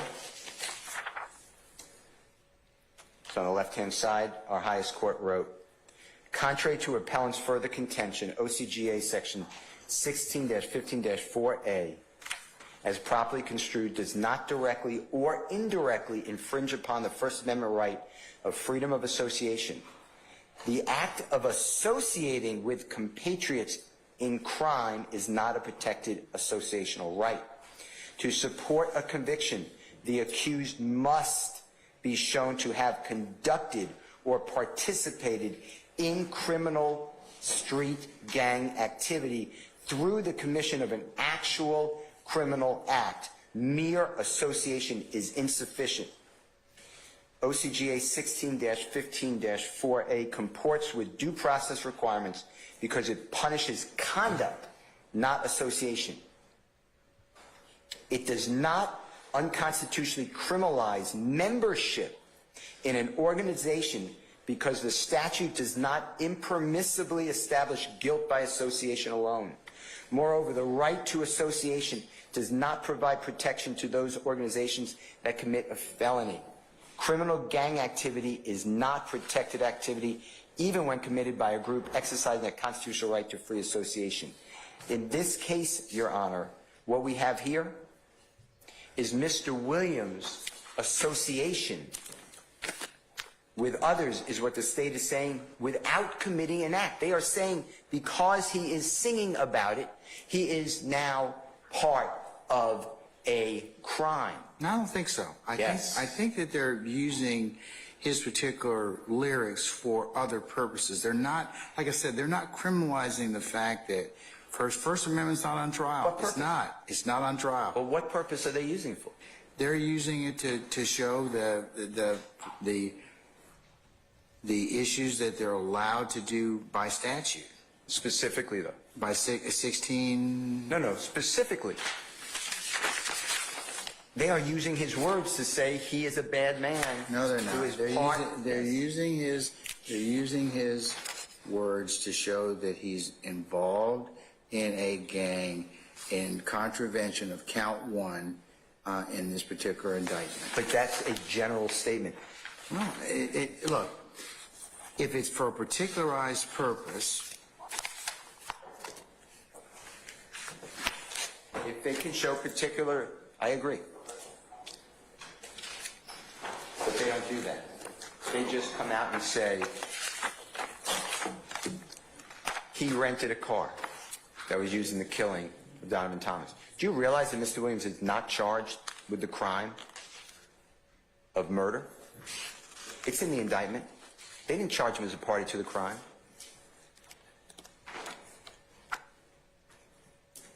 They separated that. They didn't even allege it as a predicate offense. remember, Mr. Steele, evidence can be used for different purposes. It's not that they're using this. You're absolutely right. I can't show. You can't show guilt by association. You can be a member of a gang, and certainly, you can certainly say things, have opinions, be prolific in written speech, acting, dance, and other things without. Because they are protected by the First Amendment. But you can't do things that would be criminal in nature, and then because then they wouldn't be protected speech. I agree with that. Acts. But that's what you have to do. So you have to go lyric by lyric and then link it up. And that's what the state did not do. They're giving you broad statements and say, and there's others.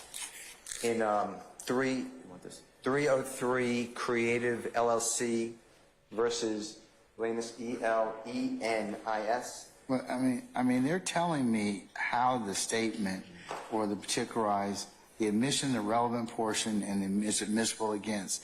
Now, whether or not that is, the jury believes that, or whether or not it's admissible under a threshold issue is what I'm asked to being considered today.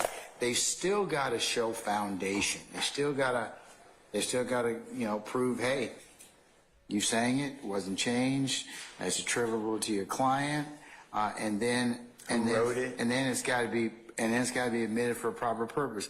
Well, he doesn't necessarily have to write it. He may adopt it. It may be a tacit admission. So this really depends on the circumstance. So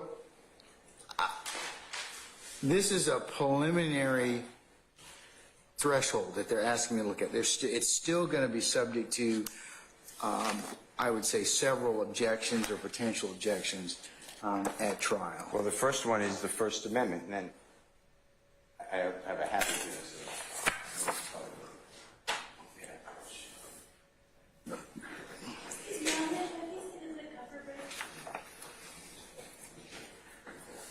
Just you.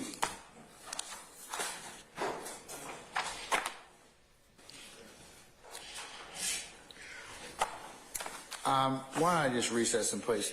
Deputy Ingram?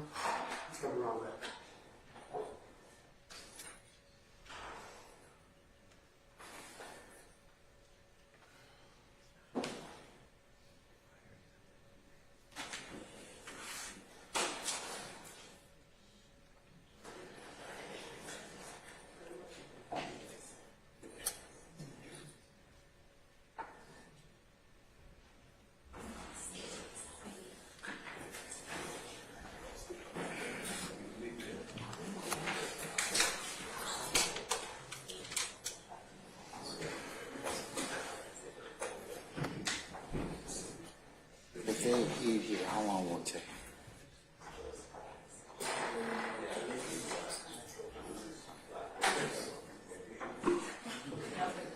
Huh? You got it? Dave, no? Okay, good. Oh, good. Yeah, I mean, I didn't think it's going to be a problem. Okay, all right. All right. We're waiting on Miss, do you want to come back?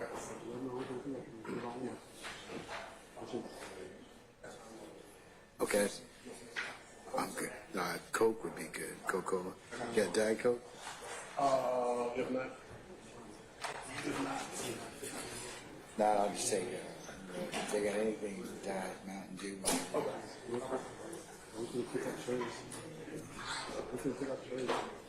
That's fine, yeah. It's fine. Okay, here's Mr. Williams. All right, do we have everybody back, or is anybody missing?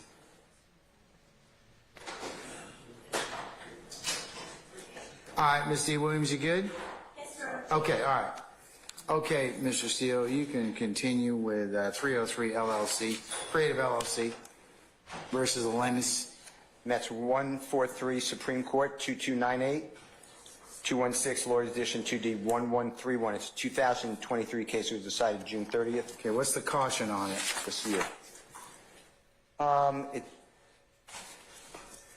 Pursuant to the top of the case. I don't know why. Caution as of 8 November 2023. That's when I printed it. I cannot tell you. I'll look at the caution. I mean, it's our highest court, so I'm not so sure. 303 Creative LLC versus Atlantis, ELENIS. I will answer that question. Though.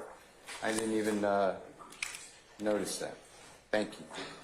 All right, so what do you want to tell me out of this case? What page?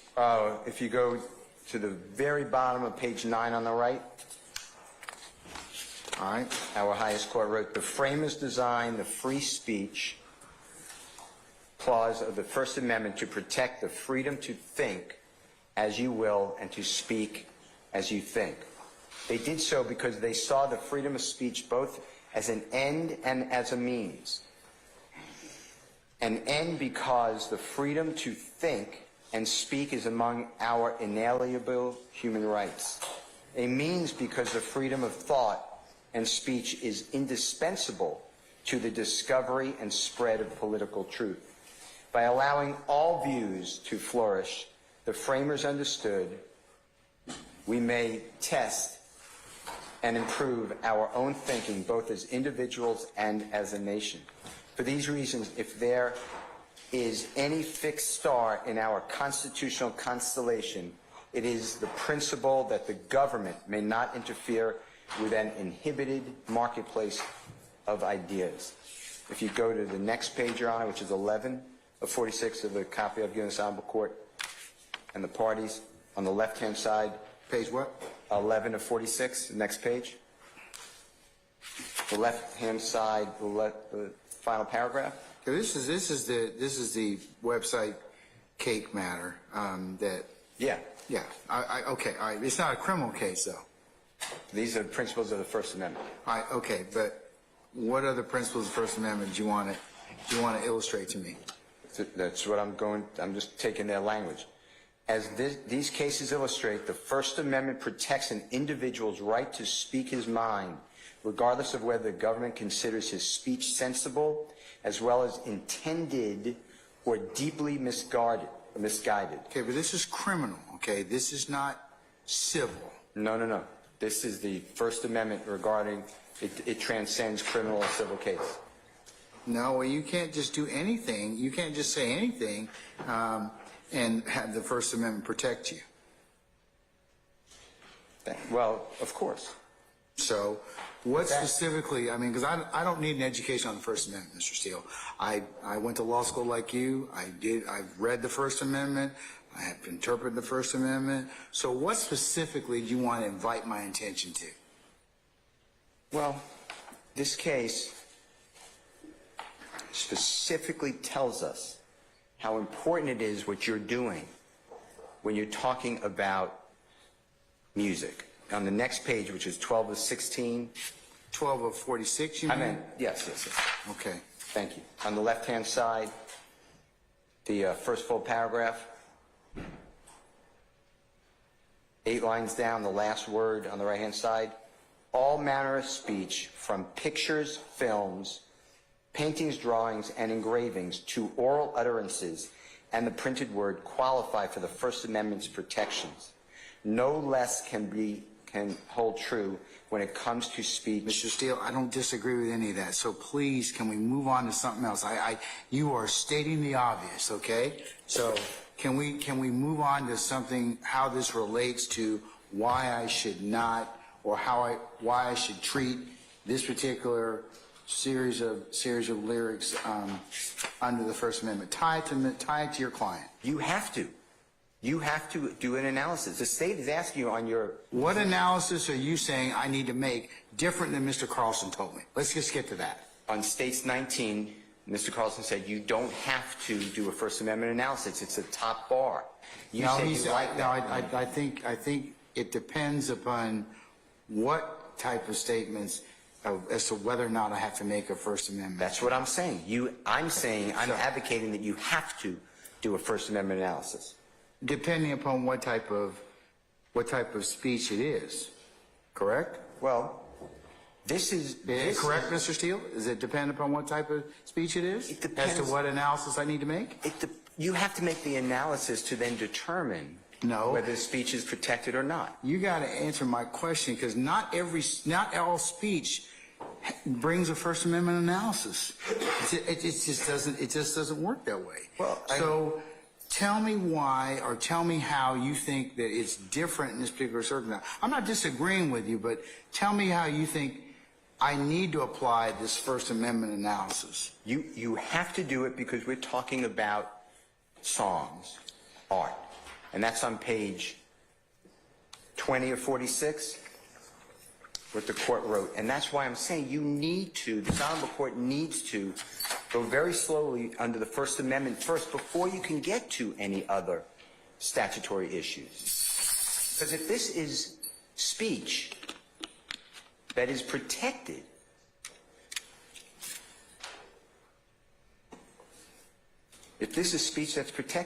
you don't get anywhere else.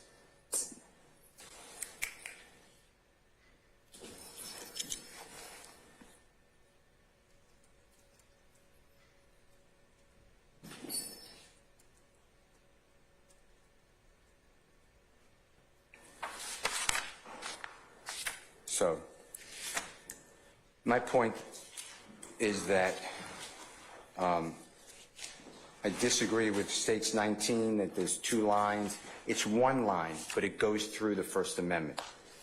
They're not separate lines. And the state is trying to get you to ignore that you need to do a analysis under the First Amendment. And I'm advocating that you need to go lyric by lyric, video by video, to determine, and the state shouldn't be doing, oh, we'll just tell you some and we'll do others, because we're going to have to do this during trial. Because these are protected until you say they're not. No, they may not be protected, period. But who makes that that's the thing, Mr. Steele. I mean, so. But how would you know? You make that determination. You're armed with these cases to determine what is protected speech. So you need to do that. Here's 2 other cases, sir.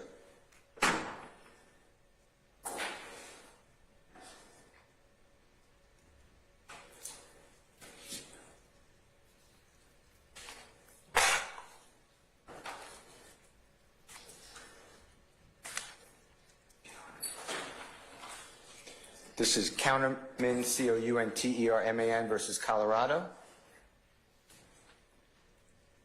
This was decided 3 days before the last case that we just talked about. 143 Supreme Court, 2106. 216 Lawyers Edition 2D 775, 2023 case. Okay, and what's Counterman going to tell me? That wasn't always already cited in 303 Creative LLC. What different proposition do you want to tell me? And again, we have another caution on it. Yeah. As of 7 November 2023. Yeah, well, no, that's when I printed it, but there's a caution there. I don't know why there's a caution. It's the highest court, and it was decided 5 months ago. 4 months ago. So what is it you want to tell me about this? So this is a criminal case, to answer your last question, which I don't think it's a difference without a distinction. But this is a criminal case. This is a stalking case, and this broke new law.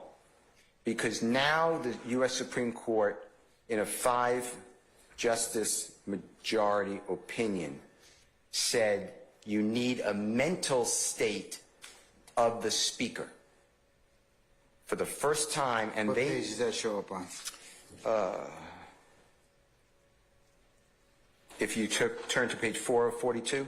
4 of 42? Yeah. Okay, all right. The very top of the page, the last word on the first line, on the left-hand side.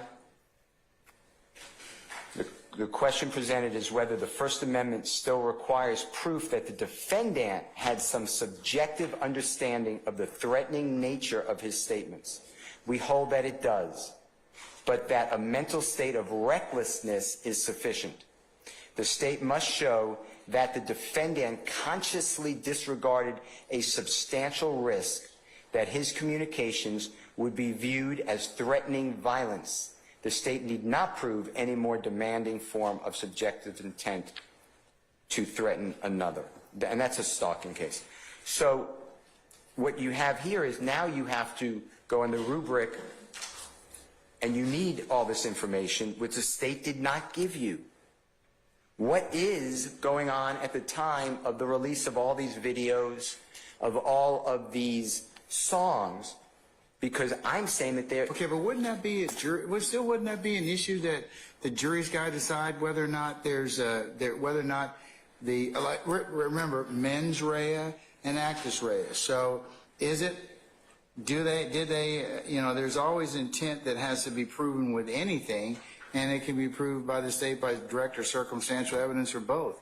So why wouldn't, it states the obvious, Mr. Steele, in terms of still requires that you have some, it says right here, do what you just read. So I don't have any disagreement with that.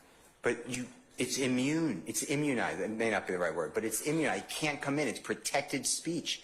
It can't go to a jury until your court says this is not a true threat. And the state is using it for a true threat. They said to you today, these are threats by YSL. They are saying these are true threats. So you Well, no. They're using the line of whether or not, whether or not it can be, just for the other purposes, if it's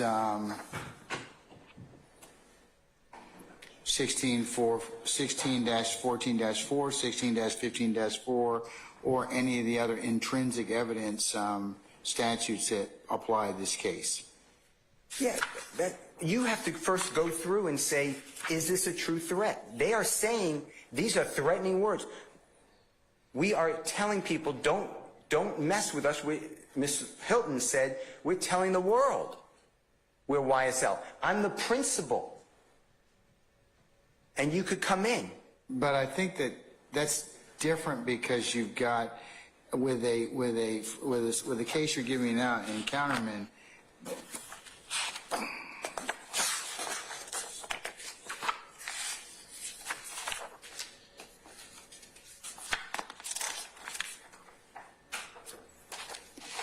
You got a stalking statute, right? It's a stalking It's case. a stalking statute. So the statements that that are here, they're saying that related to show his statements were objectively threatening.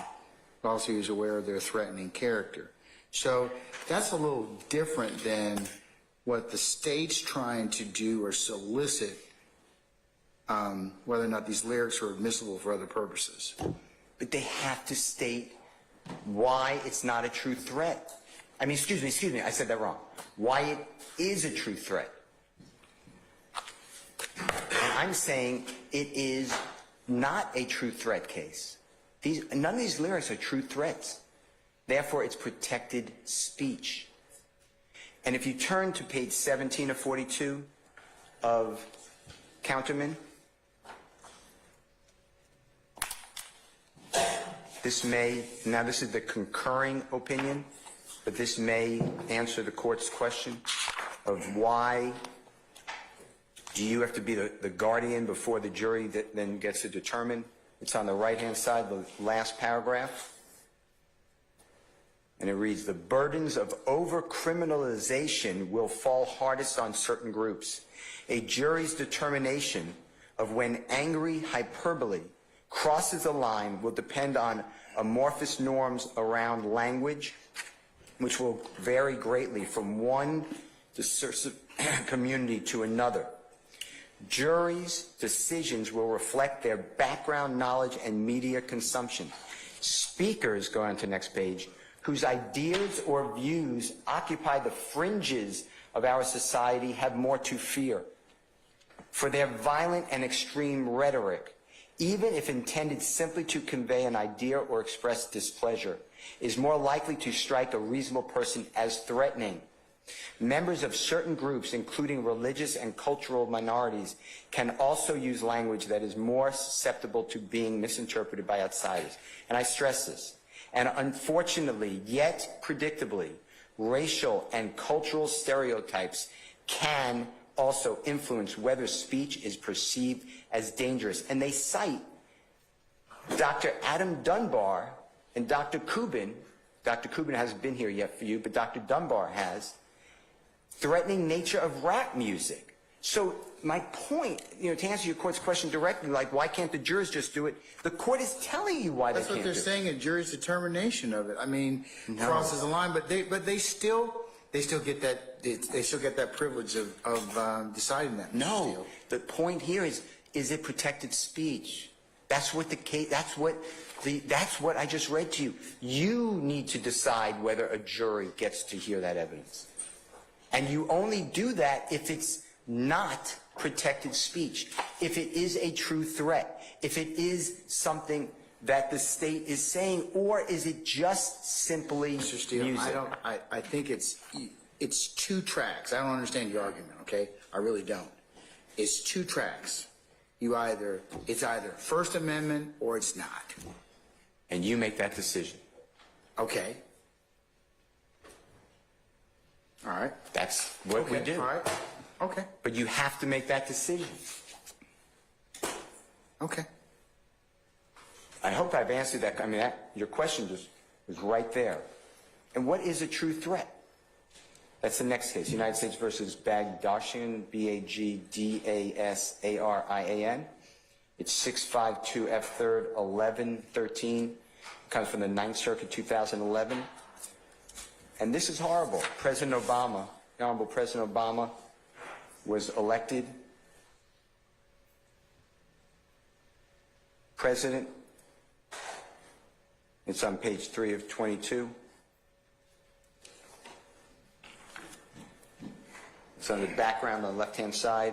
On October 22, 2008, when Barack Obama's election was looking more and more likely, Bagdasarian, under the username California Radial, joined Yahoo Finance, American International Group message board, on which members of the public posted messages concerning financial matters, AIG, and other topics. At 1:15 a.m. on that day, on the day he joined, Bagdasarian posted the following statement on the message board, quote, regarding Obama, FK the N, he will have a .50 caliber in his head soon, end quote. About 20 minutes later, he posted another statement on the same message board, quote, shoot the N, country FKD, for another 4 years plus. What N has done anything right? Question mark, question mark, question mark, question mark, long term, 4 question marks. Never in history except Sambos, S-A-M-B-O-S. This was found to be protected speech. Under the state's theory, they would say, well, that goes to mens rea. But it's not, it wasn't prosecutable. They prosecuted him. Did they prosecute him? Of course. He was convicted.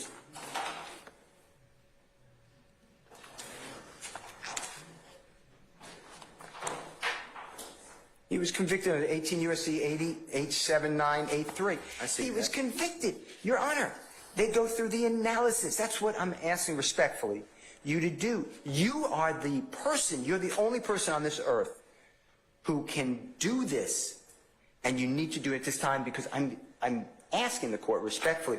Jeffrey Williams, if you let this in, nobody should ever say anything to anybody else. Because the state of Georgia went through with all their resources and picked out little, they don't give you you have not listened to the whole song of any of these. You don't know the context. You don't know the next line. The words are good as the company they keep. The state is telling you this is mens rea. It doesn't, they can't say whether it's mens rea. The jury makes that determination. What they should be able to say is Jeffrey Williams told KC that he wrote this song about the killing of Mr. Thomas. That is competent evidence. That is the confession. That is the co-conspirator admission. That is the admission. But what they're doing is not that. The state is making the determination. Judge, we have these violent lyrics and we have these violent allegations. So therefore, we want to merge them together and let the jury decide. And that's exactly what the U.S. Supreme Court says cannot be done, because that's not America. Okay, and you're right. I have to let it in. I have to decide whether to let it in, whether or not it's going to go for a proper purpose. So you're right about that. I don't have any issue with that. Well, first, is it protected speech? And the state, my point, I sat here intently listening. There's wonderful people and lawyers representing the prosecution. They never gave you the information to be armed with getting it in. They need to bring it. I moved to exclude it as protected speech. I'm not asking for any category of, I don't remember what Mr. Carlson said, but it was far-fetched. I'm not asking for any somehow carve out. I'm saying that I would do it if it's a book writer or if it's a teacher. These are words. And the words in America get to be protected unless, of course, they're not. Now, certain words you don't even need to do First Amendment. If you're in, like what you're doing now, and I answer questions directly, that's not a First Amendment. That's not my beliefs. I'm answering your questions. We're having a conversation. I said that. But when you're going into somebody's mental state because they're rhyming words to beats and making people feel good about them because they play them all over the world, that should not be interfered with unless the prosecution meets their burden to show it's not protected.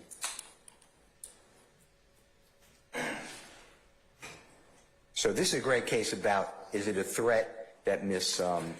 Hilton talked about. The last case I gave you, Your Honor, which was the Counterman case, they have great about incitement. You know, when you're inciting people to do things, go out, I'm going to tell you this, go out and go to January 6th and go to the Capitol. Those are not protected speech. If it's to incite somebody to do a crime, I agree with that. I'm not trying to say that criminality somehow gets immunity because you said it in a rap lyric or you say it in any setting. I'm saying in this setting, in this case, without a connection, I think you called it nexus earlier, maybe not today, but earlier, unless there's some sort of direct connection to show, hey, this is the confession, that's the state's theory. So it should not be used. Your Honor, moving on, there is a trend here.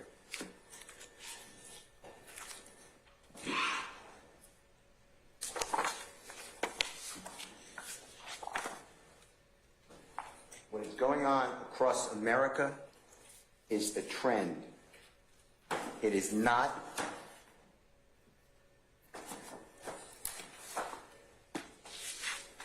fair for you not to be alerted to this. God bless you. In California statute, it's 352.2, admission of creative expressions. They passed a statute. Mr. Steele, that's not relevant for my analysis. It really isn't. I mean, just because other states are doing whatever, I have to apply Georgia law to these facts and circumstances, and the law as it relates to our highest courts that I'm required to do. The fact that another state may have enacted another particular statute is not really my consideration at this point in time. I'll go fast, and Louisiana did the same. But how about the fact that there's a federal bill pending? What does that have to do with this case? You don't want to know that this has been attacked. These rap cases. This is the case we find ourselves in at this point in time. But don't you want to know that this is going on across our country, and the legislatures got involved to say you need to do this analysis? But they haven't yet, so I mean, Not in so I Georgia. can't. So I'm not going to consider that because it wouldn't be proper for me to do so, Mr. Steele. I have to apply Georgia law to these particular facts and circumstances, and those cases that are directly relevant. Okay, well, So the fact that another state may be enacting laws that prohibit lyrics or the introduction of those is not of consequence for the case that I have right here. Yeah, it's something that other states are doing, but and the federal government, it's not done. I don't want to say they did it, but it's legislation's okay. pending. All right. So, anyways, all right. What else do you have? Excuse me, I apologize for interrupting, but feed to the 8th floor is no longer there, and I know my client's family is unable to. There's somebody there. There's nobody in a, Oh, I think because they came down here trying to get into this courtroom. that's, the feed is up, but I think they should be well. I think that. I apologize. Yeah. In fact, the feed's up right now. I can see it from It here. just doesn't have any, it doesn't have the gallery judge. Okay. All right. Continue. Okay. I'd like you to look at United States, and I'll email you this if you don't have it. I gave it to you, I think, previously, but it's United States versus Williams. It's in the District Court, the District of Arizona. It is CR-18-01695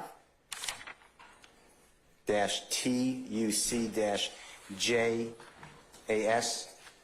The District Court adopted the Magistrate Court's order, so it is the District Court's opinion now. And this went through exactly what we're talking about today. And in the discussion section, the court discussed the First Amendment, and then the court said that all courts recognize, I'm quoting, a significant concern with the admission of gangster, it's spelled G-A-N-G-A-S-T-A, rap, music at trial, is that the lyrics present a serious risk of inflaming the jurors and influencing them to convict a defendant on impermissible grounds. They cite cases from across the country. Courts have also universally recognized that rap music features fictional imagery, metaphors, and exaggerated storylines. As a result, it is difficult to identify the probative value in fictional or other forms of self-expressive endeavors because it cannot be presumed that the author has acted in accordance with the views that he wrote about. Repeatedly, rap music can mislead or confuse the jury because it will become a feature of the trial and overshadow the acts giving rise to the charges. Thus, the risk of inflaming and influencing jurors to the point of compromising a defendant's right to a fair trial is a significant factor to be considered in determining whether to admit rap music. The probative value of rap lyrics is greatly reduced when it is unknown, and these are all the things we've been talking about, Your Honor. 1, who wrote the lyric? 2, when the lyric was written? 3, when the song was actually recorded and perhaps edited, and or when they were uploaded to YouTube or similar social media. In fact, the inability to differentiate between fact and fiction is intensified when the author of the lyric is not known. The government plans to explain ambiguous lyrics and not the individuals who wrote the song. That goes to foundation. Wouldn't you agree? Well, it's under 403-2. No, but wouldn't it go, I mean, if the states, and wouldn't that be subject to objection? I mean, Yes. yeah, okay. I'm objecting. No, I mean, when the evidence is presented, if they can't show who the person is that authored the song, and like you said, if it's been edited or changed, and the like, and it doesn't fall within some other particular exception, it's foundation, right? It's I mean, look, Yeah. anybody worth their salt's just not going to say, okay, hey, here's a snippet and it's admissible. No, they've got to get in there. They've got to get in the other things that would lay the foundation for that. I thought that's what we're doing today, though. They didn't do it. No, this is a preliminary. The state's asking me for preliminarily. They've asked me, and if you look at what they've asked, Mr. Steele, they've asked me to apply Georgia's written evidence such as is written, conditionally admit particularized lyrics, conditionally admit pending lyrics, and deny your defense motions. However, Mr. Carlson did mention earlier that, of course, this is subject to foundation. But my motion's being heard. I have a motion to exclude. I raised all this. Okay, yeah, but it pertains more so to the preliminary issue, and it's not that it's not going to be subject to other things. I mean, so Mr. Steele, you'll still be given, depending on whether or not how I rule in this particular case, I still would believe that you would have some other objections if the state didn't lay an adequate foundation. I may be called to rule upon some whether or not that's been properly met, but this presupposes that the state, can lay some other foundation as to the things you just aptly pointed out. And get around the First Amendment. Of course.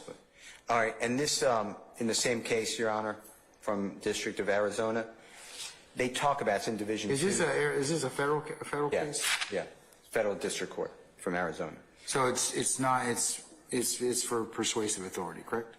Oh, yeah, it's every case that the state cites you except for Georgia cases. All right. And U.S. Supreme Court, yes. All right. In Division 2, the court goes through a very detailed analysis, which is what I'd like you to do under 403. we have a tremendous, this is not the case of What page is that? 69. analysis?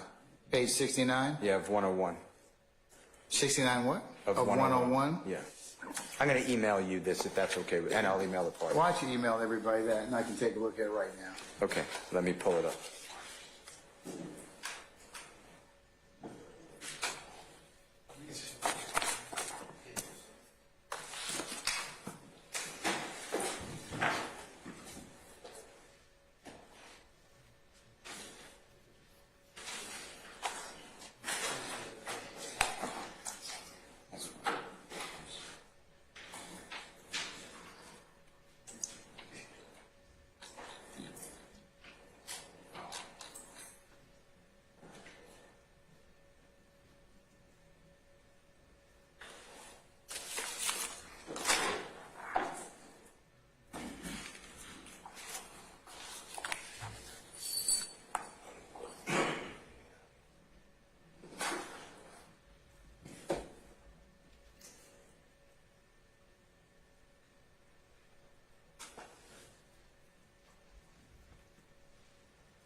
No, I'm not waiting, no. Okay, because it's down. Has to be manually restarted from here by IT. Once here. Goes in around 7:20. Who lives upstairs? Let us upstairs. No, who's upstairs in the courtroom? Oh, nobody.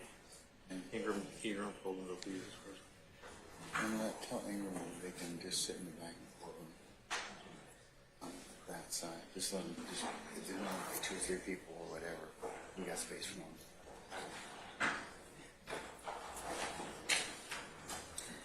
All right, Mr. Steele, did you email that to me already? Yeah, I. You did that. Yes.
Christina, I emailed you Mr. Weinstein's PowerPoint just now. I emailed you Mr. Weinstein's PowerPoint just now. Okay. 5 seconds. Okay.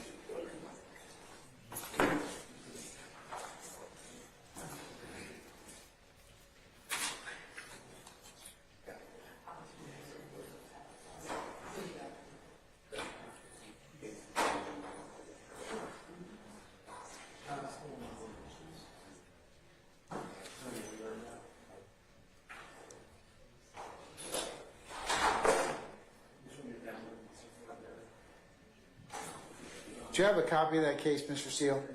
I have a written copy. I emailed it.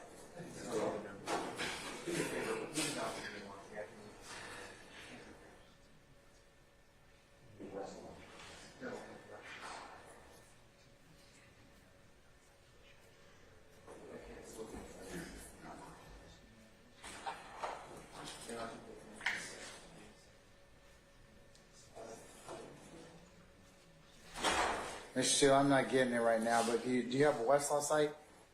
No, I have the original site. You can get it from. Oh, I have the site. Yeah, I have the site. What am I talking about? It's You want Westlaw? Yeah. I don't see Westlaw in here, but it's 120. Hold on, that's wrong. It's 2002. Well, I have the Lexus site. Is that okay? I don't have, You don't have Lexus? I don't have a Lexus Okay. site. But the email should come through. And I sent it to Mr. Kern separately because I left him out in the first one. Did you get yours? I found, What is the, okay. Is that 543? Just give me the Yeah. citation, Mr. Steele. You said 5 what? 5? No, he was talking about something else. It is, I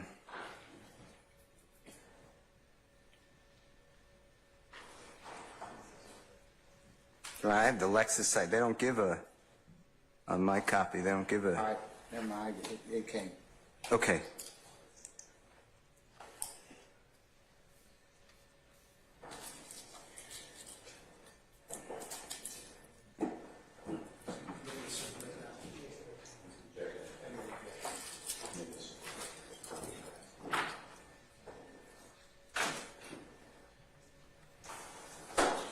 What page, sir? What page is this analysis you're telling me that I need to apply? What page of 62 does it apply on? Let me see, because it's a different format, but hold on one second. Your Honor, there are two cases from a similar time period there under Williams from that same federal magistrate. I just want to make sure that the state is aware of which date case. The one, yeah, It's there's the one you have. the one that's on decided on December 9th, 2022, filed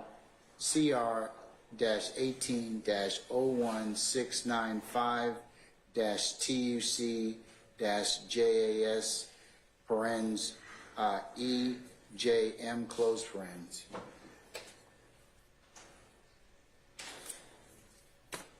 Thank you, Your Honor. You're welcome, sir. What page, Mr. Steele, of 62? I'm getting it right now, sir.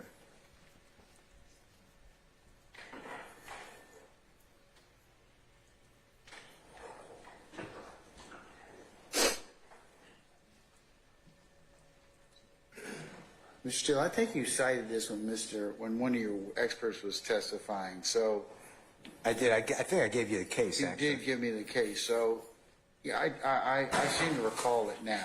It's on page, if you want to know, it's on page 37 of 62 All right, on the right-hand side. let's go on to that now.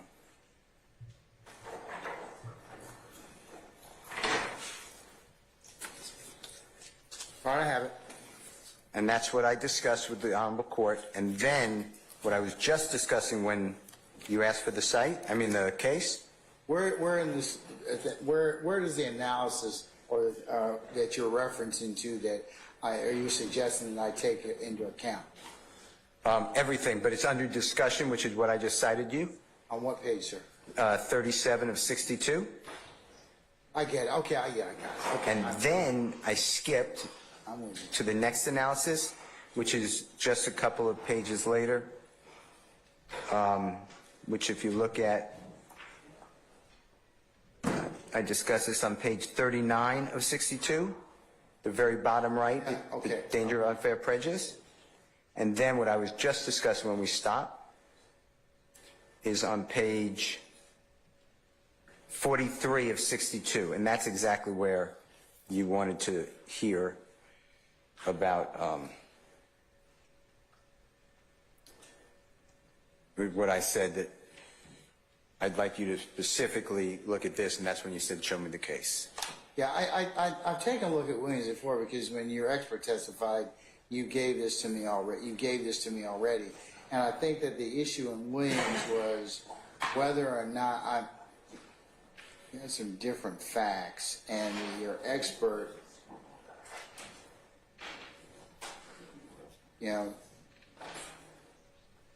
was testifying to this particular agent's experience or lack thereof in interpreting rap lyrics.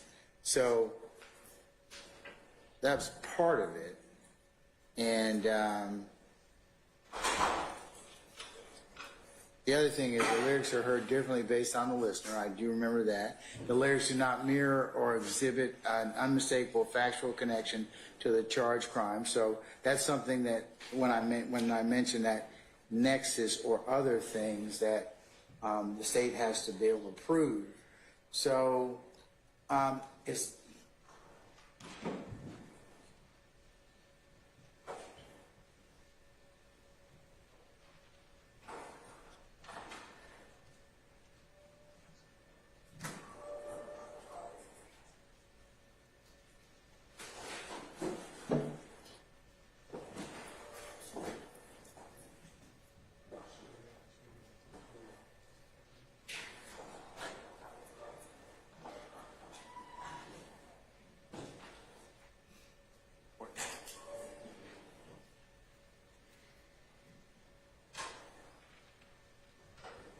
email it to everyone else.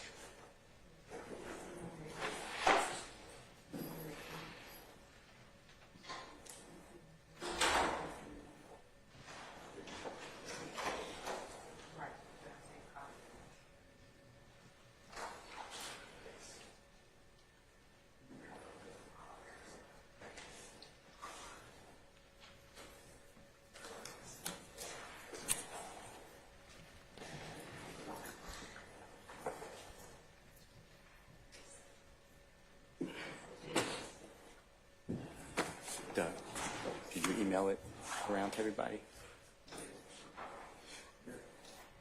Did you email the two cases to the judge and everybody? Me too? No. Could you send me one? Send me both.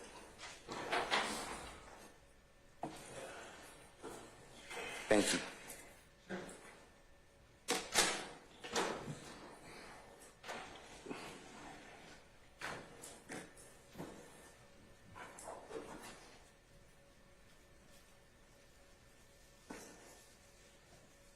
Okay, the magistrate judge that wrote this opinion that was adopted, I think part of the challenge was that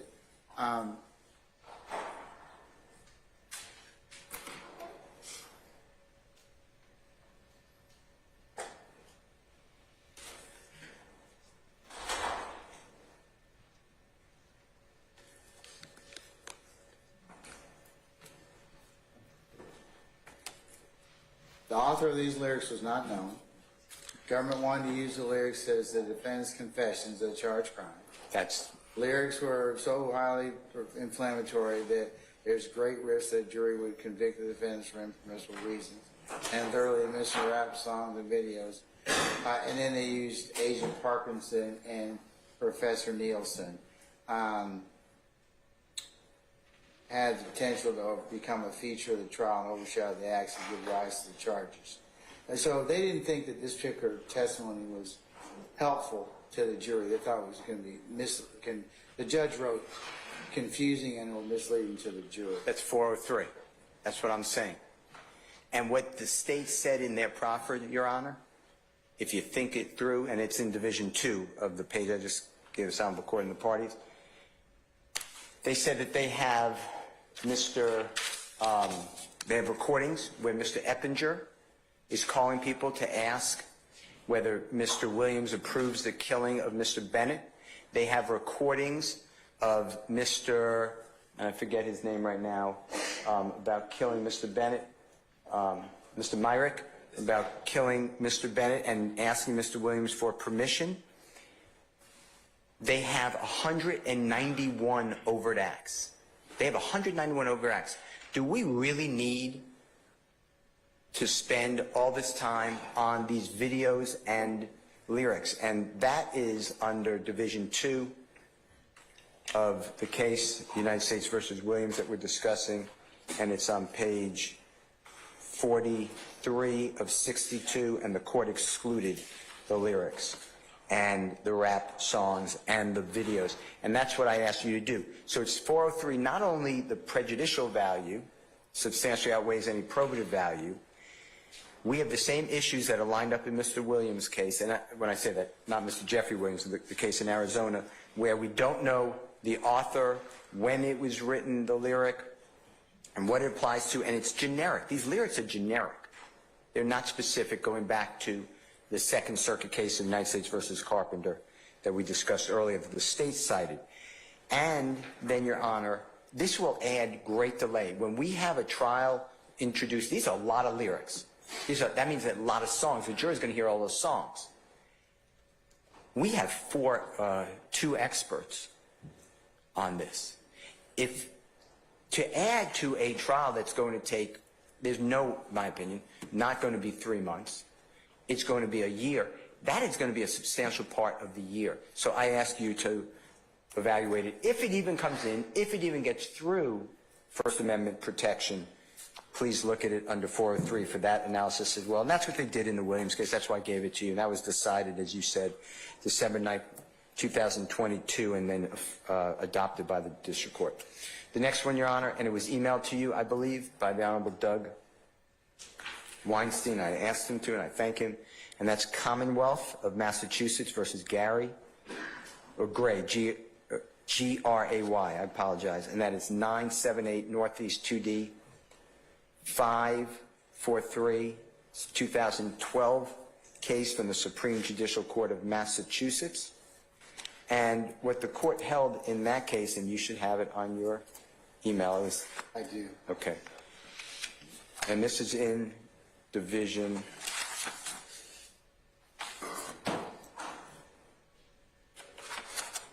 What page of 17 he asked me to look at?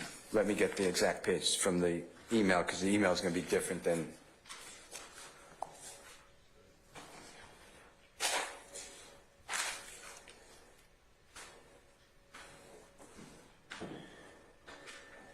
Okay.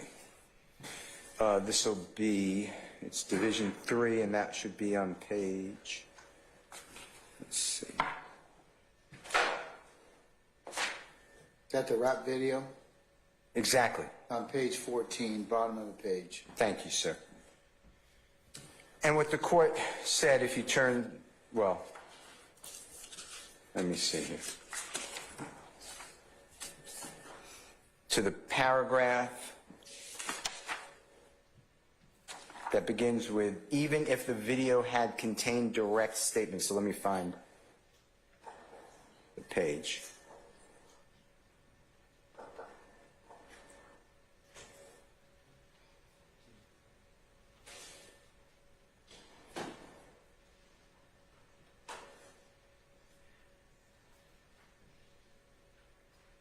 Okay, it should be on page 15. Yeah, I think in this case, there was no issue as to gang affiliation. In fact, the defendant was willing to stipulate to it. Well, what they wrote... Willing to stipulate to it, and the court, said, it shouldn't have been admitted because it was minimally, if at all, probative and highly prejudicial. And basically it said here that evidence that posed a risk of unfair prejudice need not always be admitted simply because the defendant has opened the door as to his admission. The judge still needs to weigh the probative value and risk of unfair prejudice in terms of balance favors admission. So that's consistent with our law. Okay, and then on page 16, with the state saying about their gang expert, it is... That's a police officer. Yep. Who's qualified as the expert without more. Yep. Okay, cannot without more be deemed an expert qualified to interpret the meaning of rap music lyrics. So that's why, again, I don't believe that the state's proffer is well-founded. And then the last case for now I'd like you to see, and this is also recent, this was decided October 20th, 2023. It was emailed to you. I ask the Honorable Doug Weinstein. God bless you. It's United States versus Donald, D-O-N-A-L-D. And that is I have it, sir. 2023 Westlaw 6958797. And this is the Western District of Connecticut. It was just decided. And I have to find out where in the email. But it's in Division 6, Rap, Music, Lyrics, and Video. And let me just find that.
It's on page 20 of 32.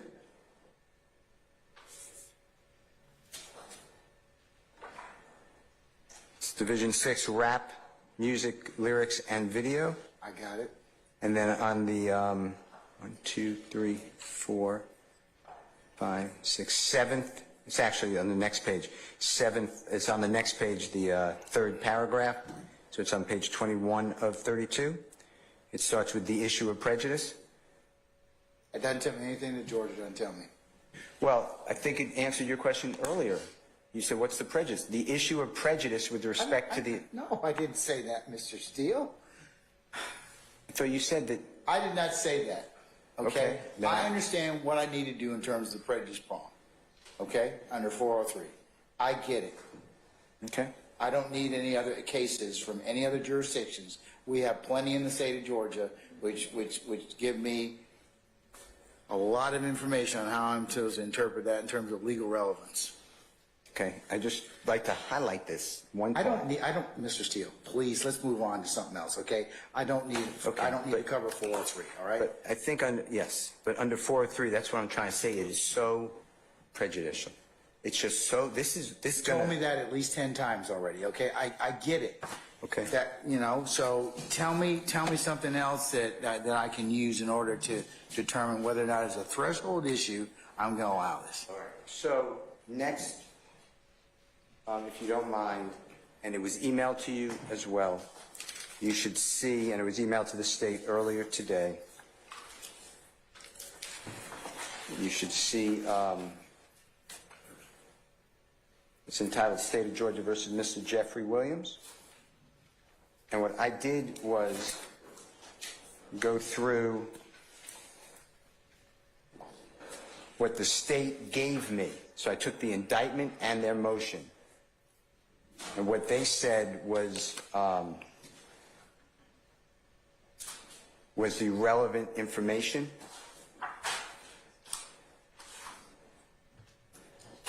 That they wanted to get in from the lyrics or videos.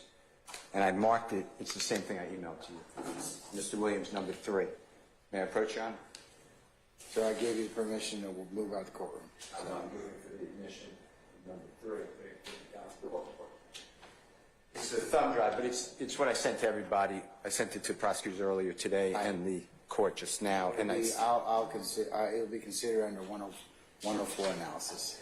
So the first lyric, and you could read this yourself, but this is pretty spelled out, and with the court's permission, Miss... You got four, it's a for lack of a better word, just a chart.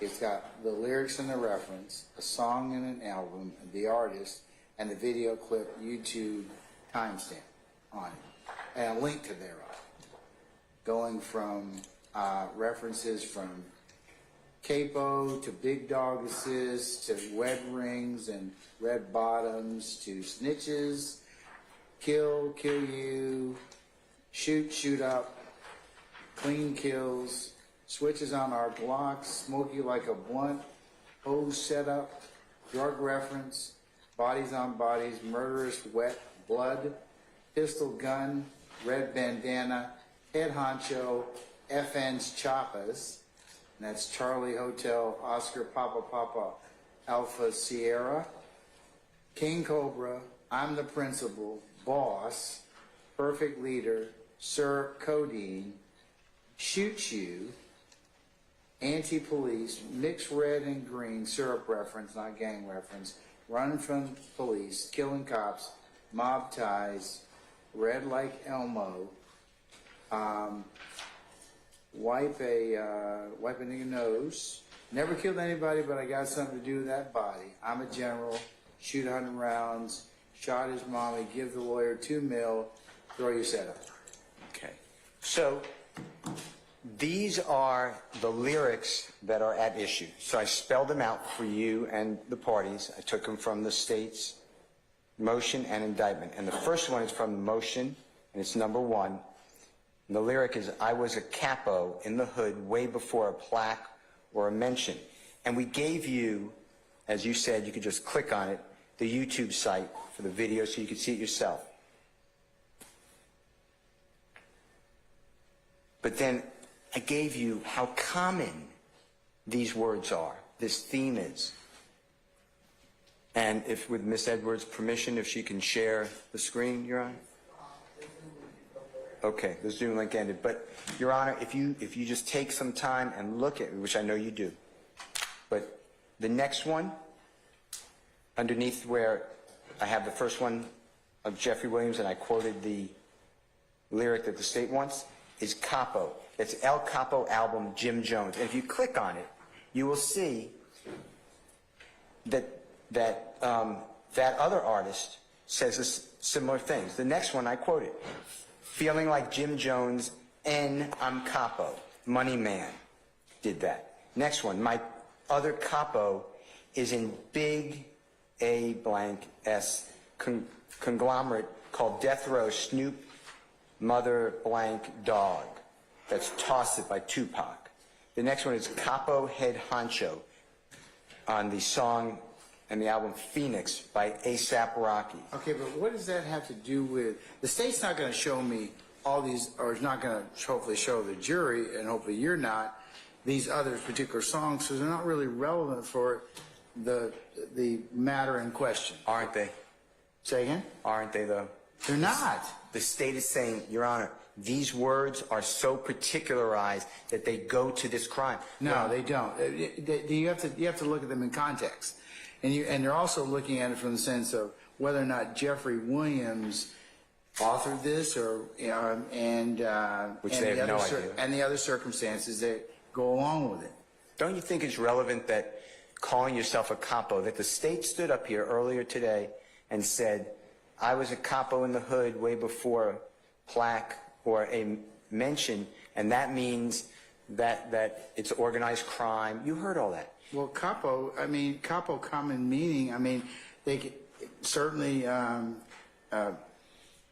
can mean the head or leader. And that depends on what a jury decides to give it in terms of meaning. But if it's so prevalent in this industry, that's what I'm showing you. I'm showing you that it's sung about the same type of topic. But the state's trying to say that it may go to Mr. Williams either being a leader of this particular entity.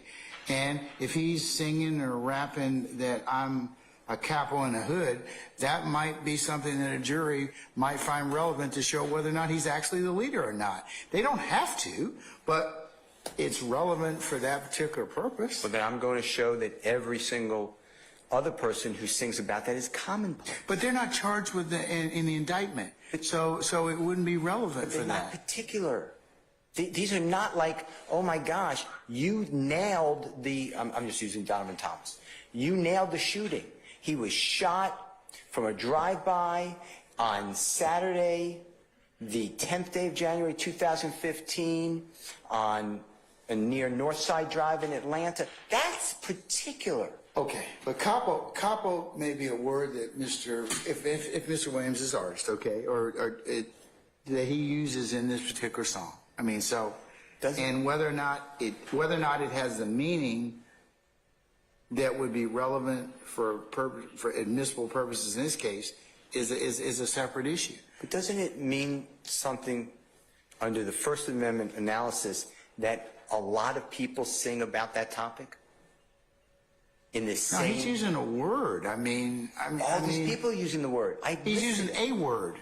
All these people that I told you are using the same word. But they're not charged in indictment in count one. Exactly. That's the point.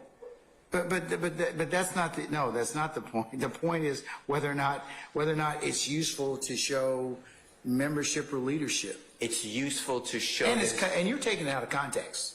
You're taking it out of context. How's that? Because you're pulling one word in a particular a sentence that has 1, 2, 3, 4, 5, 6, 7, 8, 9, 10, 11, 12, 13 words in that sentence. But the state did. They picked No, they out put the word. They're putting the sentence in terms of context. You're pulling out the word capo, and you're saying, well, everybody else is rapping about capo or singing about capo, so that's protected speech. None of those other words matter. Okay. I was a capo in the hood way before a plaque or a mention. They're using it because I'm saying I'm a leader. Mr. Steele, I will give you that other people may utilize words that you or somebody that somebody else may also use in those songs. I'll give you that. But whether or not they're admissible or whether or not they go to a particular purpose, that's another thing.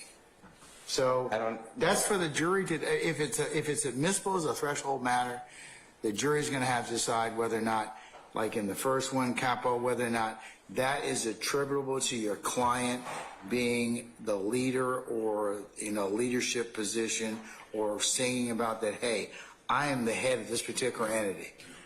But Your Honor, I go back. So that's definitely relevant in terms of what, now whether or not the jury decides that is another thing. I don't want it to go to the jury.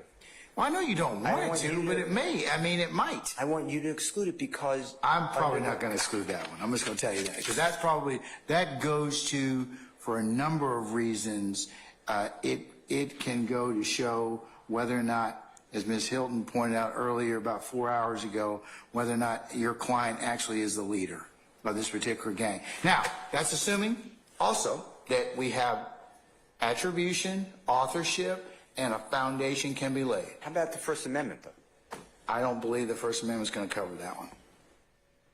It's so unparticularized, and that's the whole point. Okay, Mr. Steele, again, they got to be able to lay the foundation. If they lay the foundation, I'm telling you that particular one would be admissible. Well, I don't know how it gets through the First Amendment when all these other people are singing about it, but I respect this honorable court.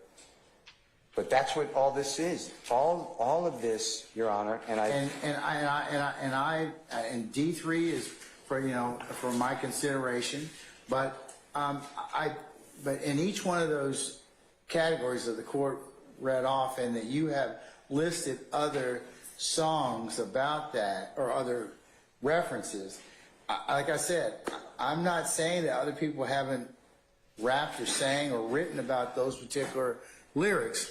And and those particular individuals, they're not charged or referenced in this particular indictment. But their lyrics shouldn't be used against them. Well, it depends on the purpose.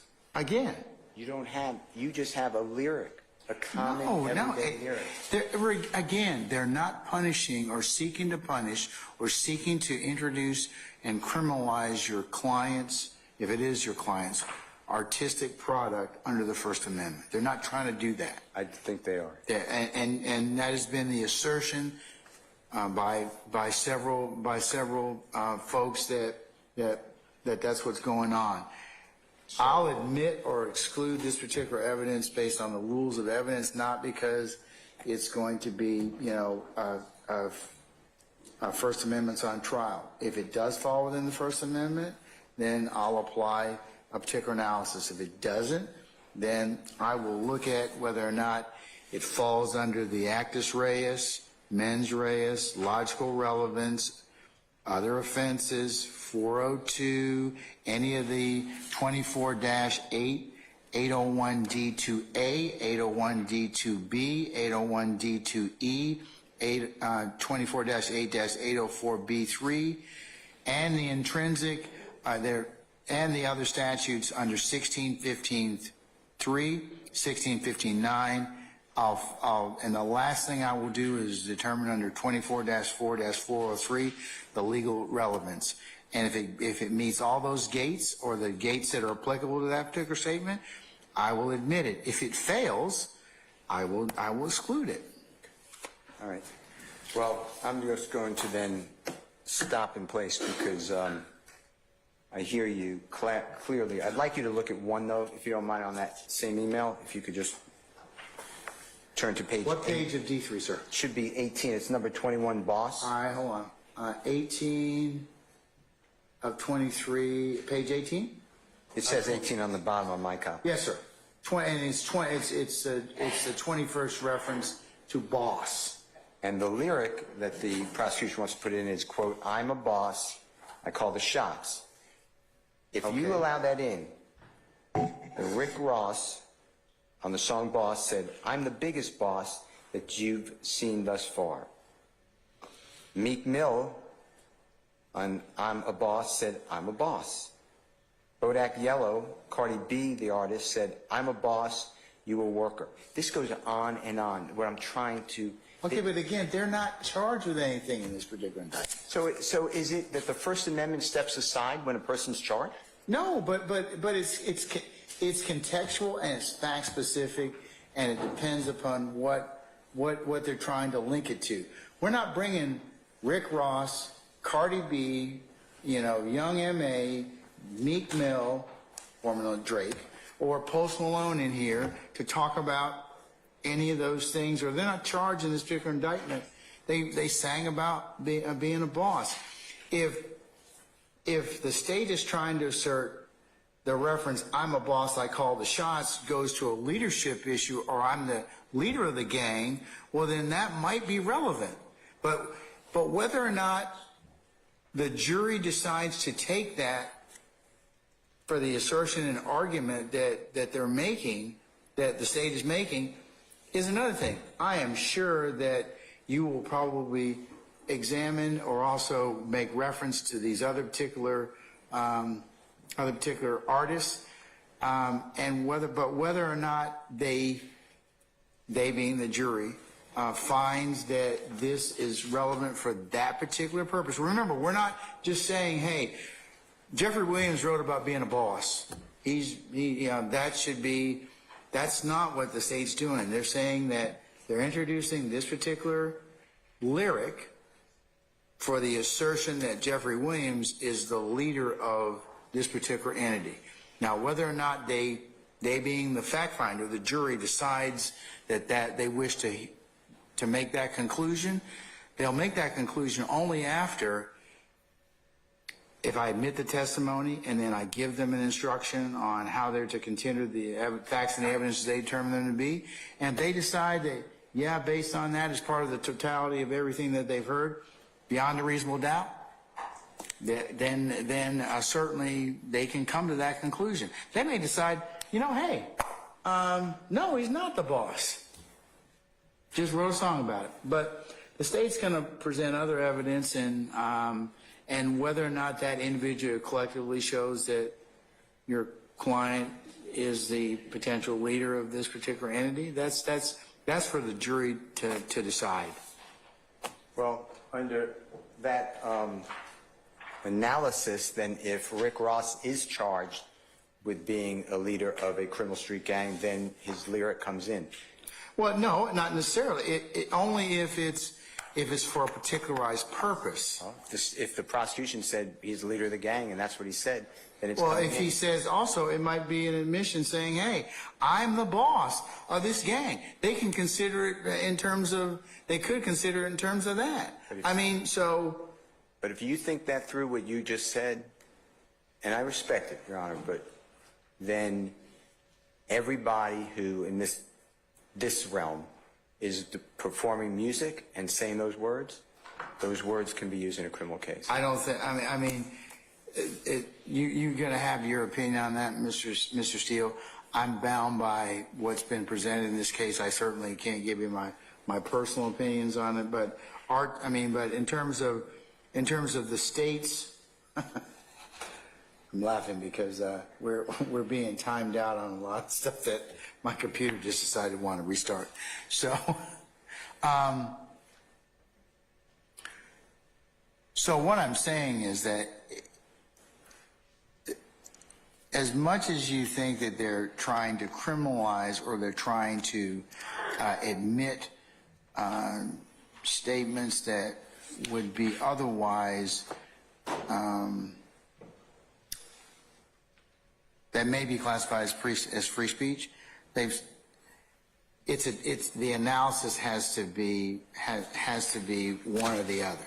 So if assuming that that's it, then the jury will consider that for whatever reason that it's introduced. I'm just not going to let them introduce something just for shucks and giggles on that, just because your client wrote a song about that particular issue. It has to go to a particular purpose. My gatekeeping function is I'm required to do this. They're going to have to present the foundation as to it, and it has to go to an issue that they issue a proof that they have to at trial. They're not. I don't believe they're trying to say that because your clients wrote this song that he's a bad person or anything like that. I wouldn't allow them to introduce that evidence if that were the case. But sometimes, as you know, being an advocate, I do have to balance the 403 and legal relevance over prejudice, and that's one of the the harder things I end up having to do as a jurist, but I got to do it. So, but the chart's helpful. It is. And then finally, Your Honor, I'll move for the admission of Mr. Williams, number 4, dated today. It's a declaration of Adam Dunbar, PhD. And you've heard from him before. And that's his declaration. I've already served it on the prosecution on November 3rd of 2023.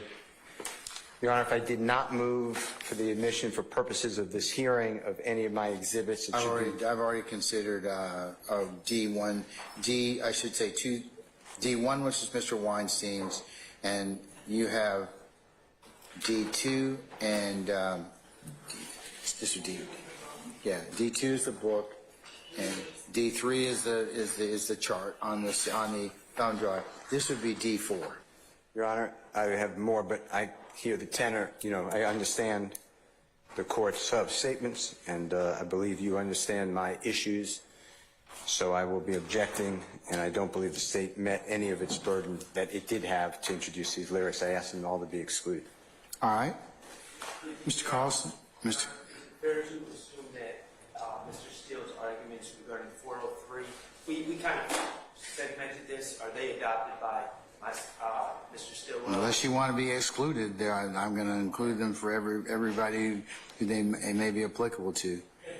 All right, Mr. Carlson or Mr. Floyd?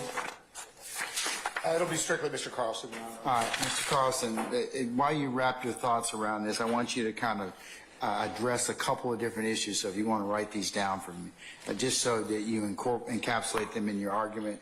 These are things that Mr. Steele brought up. In terms of the YSL and the protected speech issue, the chart that you gave me in States 19, that the First Amendment cases, do they apply, that he's cited to me? Do I have to first consider them under a First Amendment analysis? Second is if you could readdress Carpenter, case Carpenter specifically. And thirdly is the propensity argument that Mr. Steele made. And four is the protected, is related to one in terms of protected speech, in terms of proof of who authored these songs or the song lyrics you're going to seek to admit. And then I got two more things, not too much. Under 24/7/704B with expert testimony and the ultimate issue, mental state, could you distinguish that for me or for us? And then if you wanted, the last thing would be Mr. Steele's under D3, the chart and the commonality of some of the words that he has mentioned to me, related to, in terms of these lyrics, whether or not they've been changed or edited. May I start with the final one, Your Honor? The commonality issue. Yes, you can, sir. And if I miss any of them, I'll run through at the end, and I know the hour's late, and I'll... Anyway, take your time. Anyway, you know, it's important. Any way you all want to address it. In terms of the commonality argument, Your Honor, the...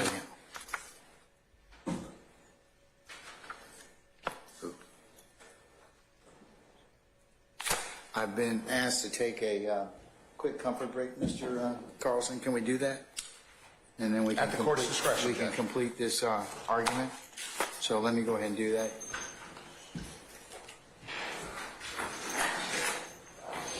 You know, you really do a pain in the ass.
Is everybody back at this point in time? Yes, sir, Dr. President. Okay, all right, thank you, sir.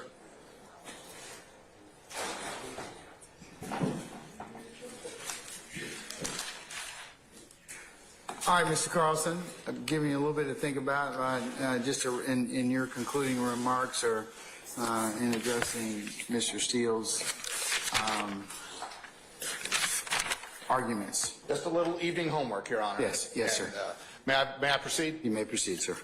Your Honor, in terms of commonality in that position, there are going to be 2 points to make. And the first is, what isn't common? Well, what isn't common around these dimensions is YSL.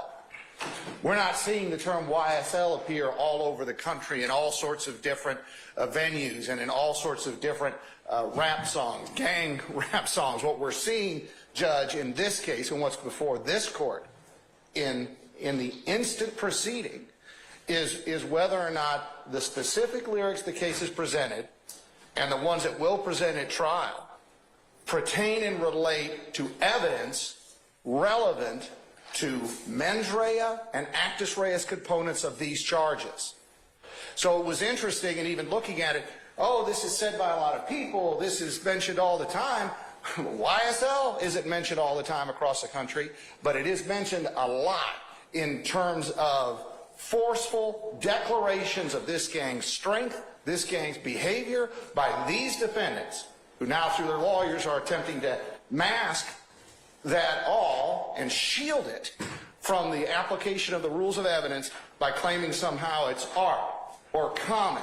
And that gets to the next point, Your Honor. This didn't only apply to Mr. Steele's and doesn't only apply to Mr. Steele's point saying that this is somehow common. There were a legion of alternative explanations given this evening. Well, that's jury material, Judge. Is this art? Was I a aspiring rapper? I didn't really mean it. Those factors, Your Honor, are factors to be decided by the jury. Does this lyric, does the content of this lyric inform us something about whether or not this group constitutes an enterprise under Georgia law, whether or not it constitutes a criminal street gang under Georgia law, whether or not it demonstrates association with either on the part of the defendant, whether it demonstrates the nature of either one, whether it goes to whether or not this individual committed one of the underlying offenses in this case, or whether he was just joking, or whether he just likes to pretend. Those are jury issues, Your Honor. They're not authorizations under Rule 403, much less the First Amendment, to exclude the evidence. And that gets to a point, Your Honor, about the First Amendment. We heard, and I recognize this is a large case, and I recognize there's a lot of paperwork. And I recognize that there has been stress and an incredible number of unique demands on every person, court personnel, lawyers alike, involved in this case. But we heard it was only today when we received this case law and Carpenter gets singled out. Well, I'm looking at the state's first lyric brief, Your Honor. According to the stamp I have here, filed December 1st, 2022. Page 3. Relevant lyrics are admissible and do not offend the First Amendment. You know what case gets cited on page 5? Or in there? Carpenter. On page 4. Now, it's a block cite from Carpenter. It's not cherry picking from Carpenter. And again, Your Honor, this is what we were told was only seen today. So Carpenter's there at page 4, which circles back to the state's initial argument about volumes of material have been produced by the state on this issue, and the record will speak to whether or not there's been an equivalent supply of authority the other direction. But I'll read directly from the block cite from Carpenter. Carpenter argues that his rap lyrics and music video were improperly admitted at trial in violation of Federal Rule of Evidence 403, as well as that the First Amendment protects his rap lyric as a form of artistic expression. The case, Your Honor, footnoted there at footnote 5 on page 4, again, December 1, 2022. And of all the allegations faced by the state today, being able to move back in time wasn't one of them. the Carpenter covers both issues. And it says here that it pertains back to the other Carpenter case, the earlier one, the one at 372 Fed Sup 3rd 74. Well, we have, go through the 403 and First Amendment. First, they address the 403 in Carpenter. Rap lyrics are properly admitted where they are relevant and their probative value is not substantially outweighed by the danger of unfair prejudice. And then there are then there's another federal case cited for that. And a district court can thus admit them after conducting 403 balancing. Cite to another federal case. Next sentence. The First Amendment is no bar to the evidentiary admission of rap lyrics, whereas here the artistic expression is not itself the prescribed conduct. So, I could continue reading, Your Honor, but I recognize the court's reviewed the briefing in this case. That is right there. Over a year old, and somehow, and in some that this and other authority in this area was characterized as only appearing today. Now, Your Honor, that lets us know where we should go in terms of a First Amendment analysis here. The court performs that First Amendment analysis when it examines what use the lyric is being proposed for. That gets us back to the chart, Your Honor. Does the lyric form the corpus delicti of the crime? Is the speech what is being prosecuted? That's not the case here. And the cases we cited dealt with threats. A threat can be prosecuted for those words. But in this case, the speech is evidence of the crime rather than being the crime itself. Might go to mens rea, might go to actus reus, might go to both. And it might apply to building a racketeering enterprise. It might apply to building a gang enterprise. It might apply to association, to either, both. And again, it might prove one of the underlying crimes. So that First Amendment analysis that opposing counsel has been asking you to perform is exactly what the state has recommended. Look at the use and make the determination. But there's nothing here that takes us into the area of the speech being the prescribed conduct. Now, going to the court's some of the court's other issues, the foundations for, and again, opposing counsel, one of the lawyers here, and I don't want to name names, it's actually admissions are under 801D2. 801D1 deals with something different. The factors that lead to the introduction of an admission, a party admission or a declaration against interest are well known. And who authored it is not one of the foundational factors. It might influence something like a 403 analysis, but in and of itself, it's not one of the listed factors there. But let's just take that argument lock, stock, and barrel for a second, Judge. And let's say somebody else wrote it. It was extreme. It was violent. It promoted the gang, and I, a YSL gang member, said it. All right, now it's an adoptive admission. Just like in the Riccio case, Judge, we talked what we had earlier today, where the gang lyrics were posted by someone else who apparently changed them some, then put them up on his own site. So again, at best, that authorship argument takes us to an adoptive admission, which is going to be admissible again, and for those who are co-conspirators, admissible as if they had said it through the co-conspirator exception. And another factor, Your Honor, when it comes to First Amendment analysis, there was a string of cases that were gone through by the defense. Well, this isn't a First Amendment case and it's in the PowerPoint. And this isn't a First Amendment case and it's in the PowerPoint. We were down, I believe, to page 18 there, well past when the state was discussing First Amendment implications and we were into actus reus, mens rea, and the various applications of the evidence rules. So those cases weren't presented in the First Amendment context. But yet that was, and again, recognize, Your Honor, there's been a lot of moving parts on this case, but I wanted to clarify that for the record. So we now look at the propensity issue, Your Honor.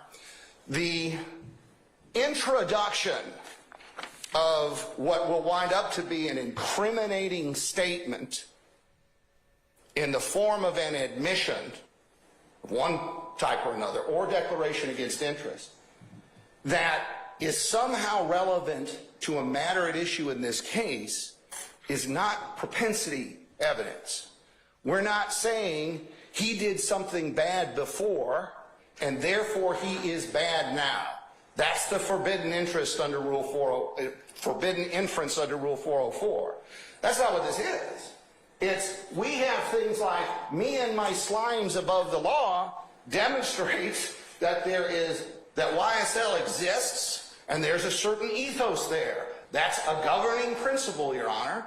It demonstrates that they're associated in fact in some way. So again, that's not to say that someone who's in a gang who thinks he's above law, that in and of itself, we're saying he did something bad and he did it again. That's just not a factor there. And even so, then the defense should have gone to every one of them and made an objection under 404 and challenged us to bring that into evidence under 418 or 404B. And that's not where we are here. We are on a constitutional and pretrial 403 challenge to this evidence. I apologize, and I apologize, Mr. Carlson. The state did not give notice under 404B. The state did not give notice under 418. That is their burden. It's not my burden to object for them. They blew those statutes. They can't use 404B or 418. And it's nice of Mr. Carlson to pop in now, but he should know that they missed all these deadlines already. Well, may I be heard, Your Honor? Yes. A, no notice needed for intrinsic evidence. We've demonstrated how this is all intrinsic. Excuse me. That's not 404B or 418. He just said 404B and 418. Intrinsic Act, you don't need any notice. No, you That's don't. not what Mr. Carlson just said. That's our point, Your Honor. They never made an objection that this was, they didn't bring the issue to you, Your Honor.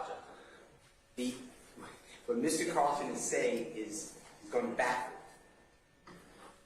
The state of Georgia cannot rely on 404B or 418. They blew the statute. They're supposed to do it prior to trial or prior to the hearing. A sufficient time. They did neither. To say now it's intrinsic, that is not what Mr. Carlson said a moment ago, so that's why I'm objecting. And they also blew their deadlines as far as identifying the lyrics that they tended to use, and then they're at the same time saying, well, we didn't object to these specific lyrics early enough, when they never told us until, what was it, November 6th? Well, This week? May I be heard, Your Honor? yes. All right, Your Honor. They're making my point. What I said was, this is not propensity evidence. That's why we wouldn't have had to notice it that direction. Does it form intrinsic evidence? Of course it does. However, nothing would have stopped the defense if they believed any lyric out there in the indictment or anywhere else should come through another route to file the appropriate objection. So, Judge, this isn't being offered for a propensity purpose. So, what we heard from the defense actually agrees with the state. We went to pains to demonstrate how it's intrinsic evidence.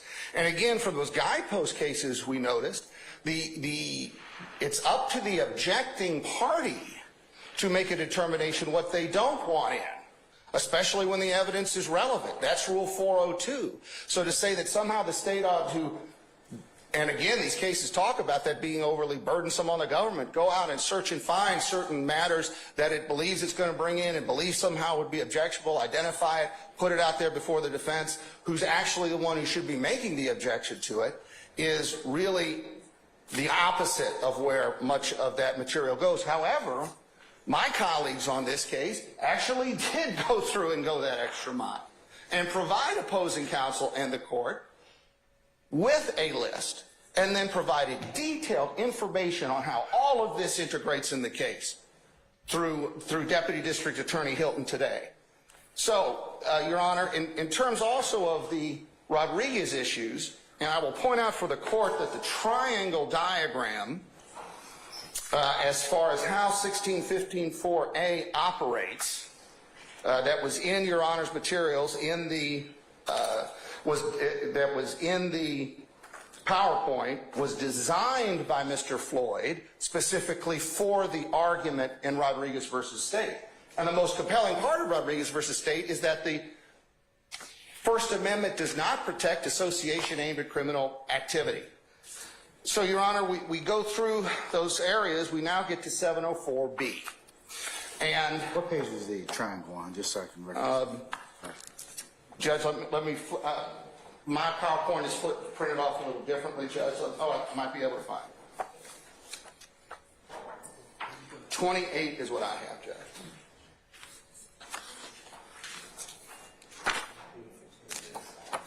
It's going to be slide 28, Your Honor. It's on page. I see it. Thank you, counsels. I see it. And again, Your Honor, the First Amendment issues in that first brief go page 3, 4, 5, and Carpenter in there. And incidentally, Judge, on page 5, after Carpenter, there is a block site with multiple cases discussing introduction of rap music evidence, as it called in there, in cases, and again, discussing its admissibility. So, no surprises there, and actuality case law provided. Now let's talk about 704B, Your Honor. 704B does not prevent an expert witness from explaining what gang symbiology means, what might in the gang content certain lyrics mean. It doesn't prevent that at all. What 704B expressly forbids is experts invading the province of the jury by stating the state of mind of a criminal defendant if that state of mind is an element of the crime in which they're accused. In other words, it's a much different question is, well, within the context of YSL, what does I've got bodies on bodies mean, according to your experience as a gang expert, to, well, did the defendant act with criminal intent when he committed murder, in your experience? That's the forbidden inference in 704B. And even then, there are limitations. For instance, 704B does not prevent an expert from drawing conclusions about intent so long as the expert does not profess to know a defendant's criminal intent. So we see also Judge Glanville, Chief Judge Glanville, on the issue of, if the court could provide me notice here, the expert witnesses, if I may have one moment, Judge.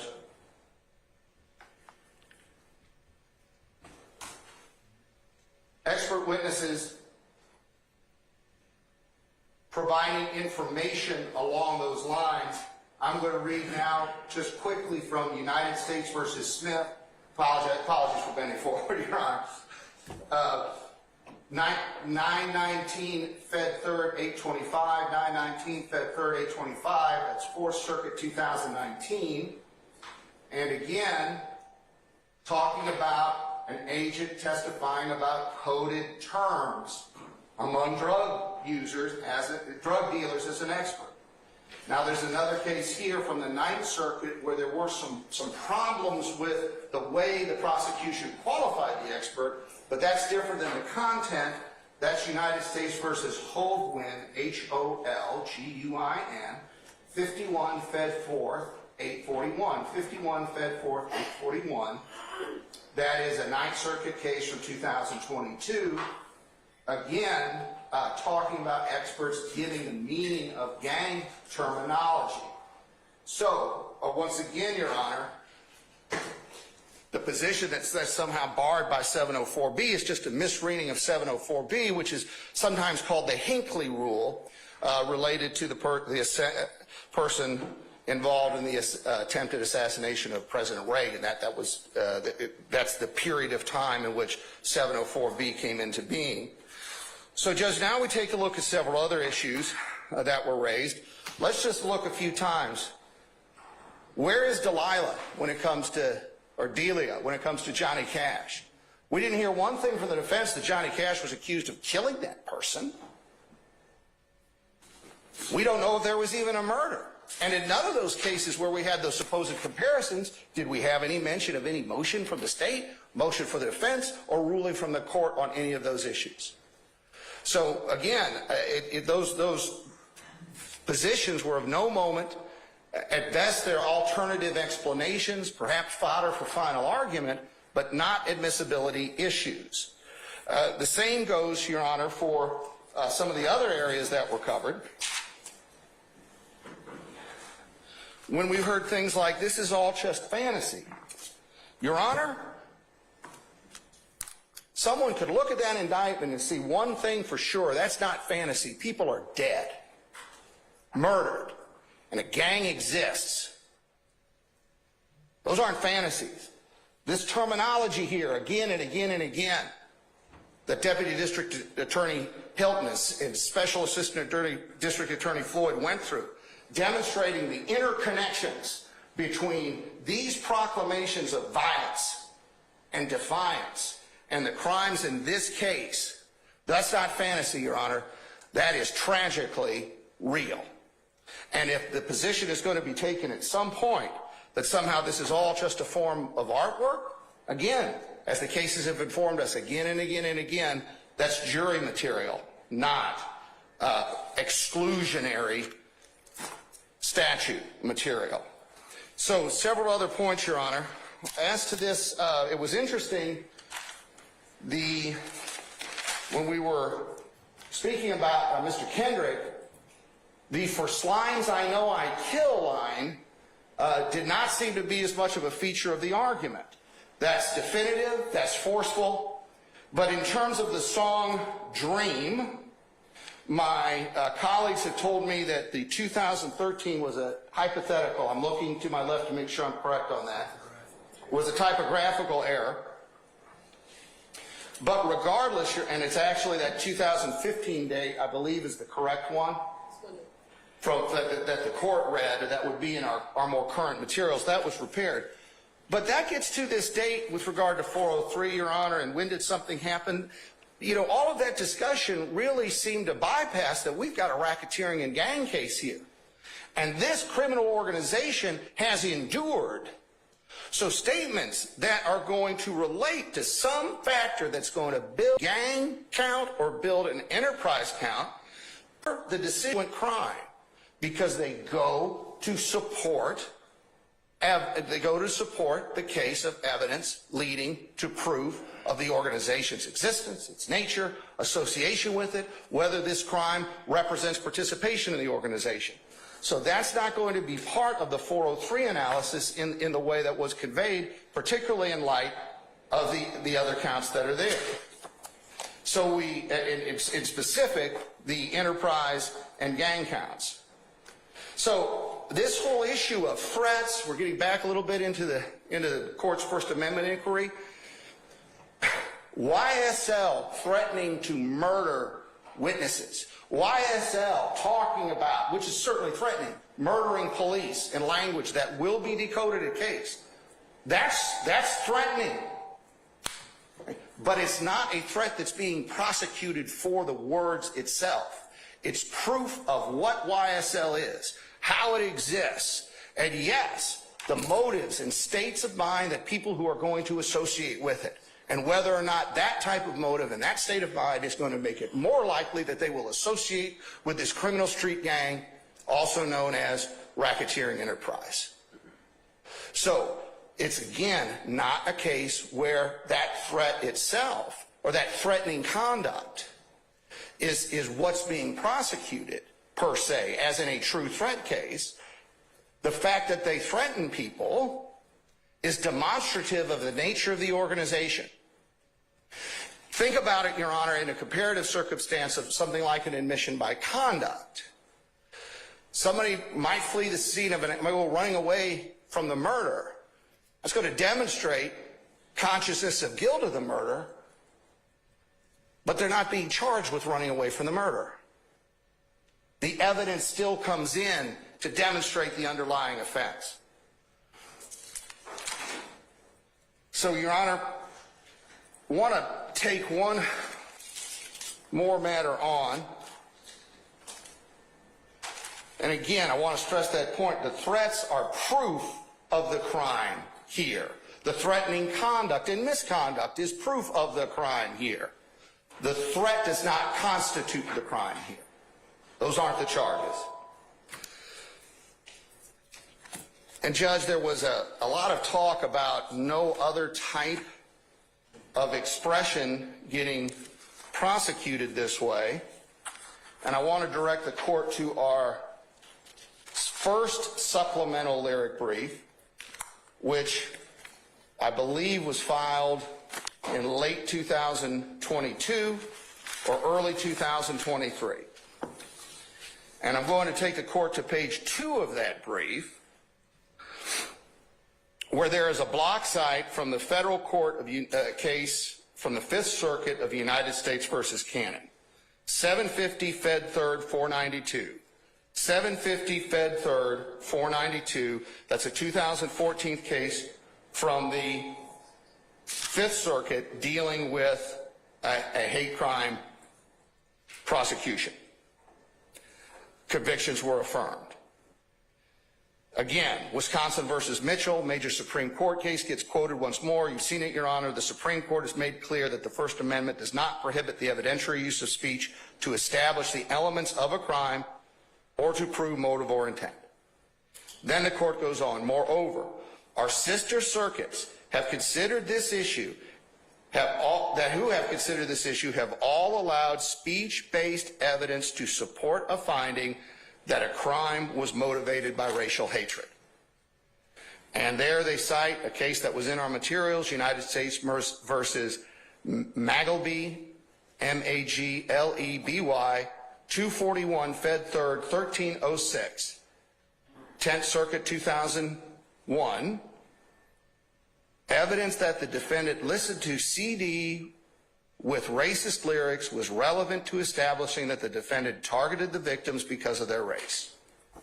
So again, Your Honor, as we've seen, and we haven't drawn a moral equivalency between the YSL rap, gang lyrics, and evidence of racist lyrics in hate crimes cases. But as we've said before, there's a legal equivalency there in terms of the rules of admissibility.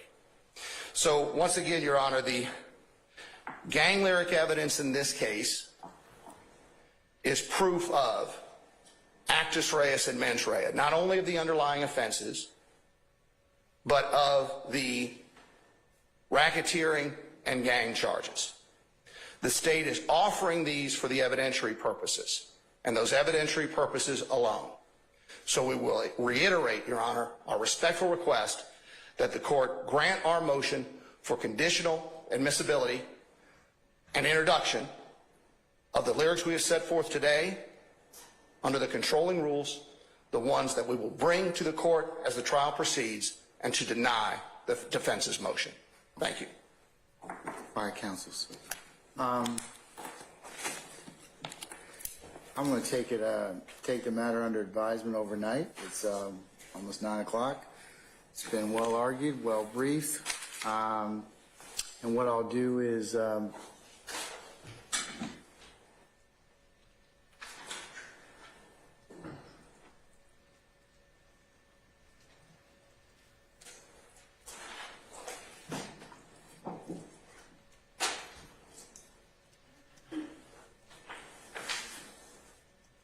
counsels, we're supposed to start tomorrow morning at 9:30 with your firearms and other particular individuals that indicated to me tomorrow. What I'll do is I'll take the first part when we all come at 9:30, and I'll issue my ruling, and I'll tell whoever the prevailing party is to prepare a suitable order. So if you all could come back tomorrow morning for 9:30, I'll have a decision at that point in time, okay? All right, so State, Ms. Hilton and Ms. Love, are you all otherwise prepared for the firearms examiners, Mr. Barini, and the microanalysis, the gun residue, the latent print examiner for tomorrow? Or Thursday? Yes, I see my investigator coming up. Okay, all right. Well, I'll take those up as soon as we finish this, I make this ruling, and then I'll cover as well. I have taken a look at the jail call between the three individuals to finish ruling upon that issue in terms of residual hearsay. Ms. Love, I was not, as much as I tried, I was not able to, until later today, I got our tech guy to load the evidence viewer on my computer.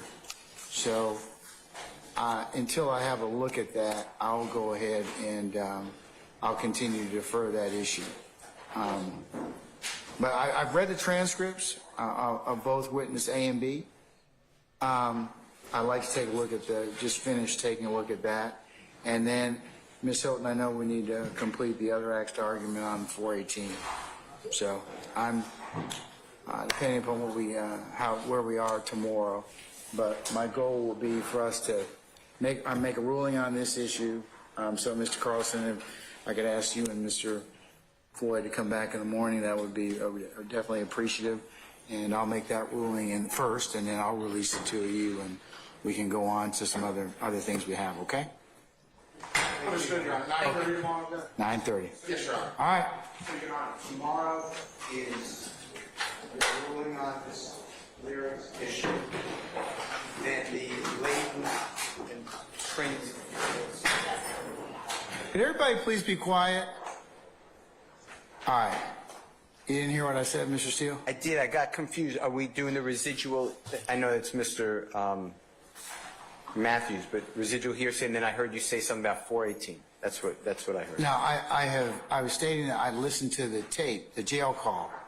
So I know I need to rule on them as of yet, as of they're outstanding. I also need to rule on the witness A and witness B. In terms of whether or not they fall within 801 D2E, D2E, one Sure. issues. Those are the two. I need to look at I need to look at the tapes themselves. I wasn't able to get the viewer installed until today. The state's proprietary evidence reviewer. I have read the transcripts, so I still need to complete those. And then the 418. I have to complete the other acts. Ms. Hilton needs to complete the argument on that. Okay? That's tomorrow, though. That's what I'm asking. I don't know if it's going to be tomorrow or not. Okay. It just depends. Okay. I'm just telling you it's outstanding. I may pull the trigger on those tomorrow, but I know they're outstanding, and I just need to make a ruling on those. Okay. Thank you, sir. All right. Your Honor, we haven't heard argument on the residual for the court to On make. what? We have not heard, the court has not heard argument as to the residual hearsay for the court to be able to make the ruling on that. The court has heard the jail call, but the court has not heard argument from both sides on that issue.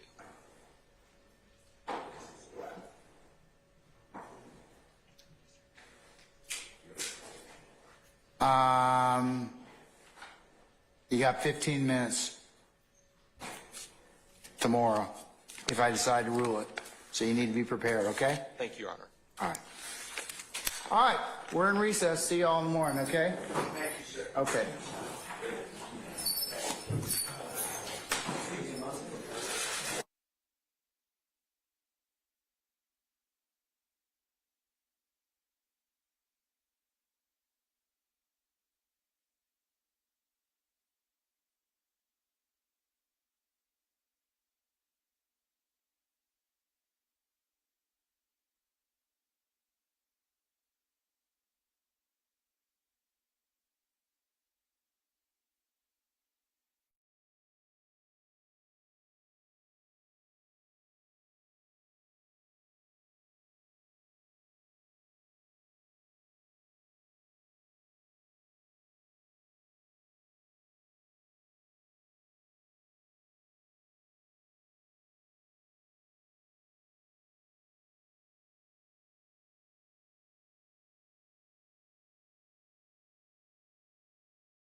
what's got back, we just wrote back.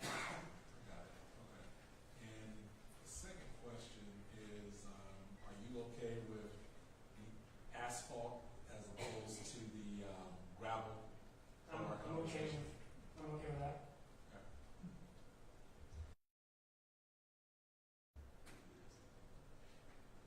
Mayor, from the public hearing, is anybody in opposition to this or would like to comment on this?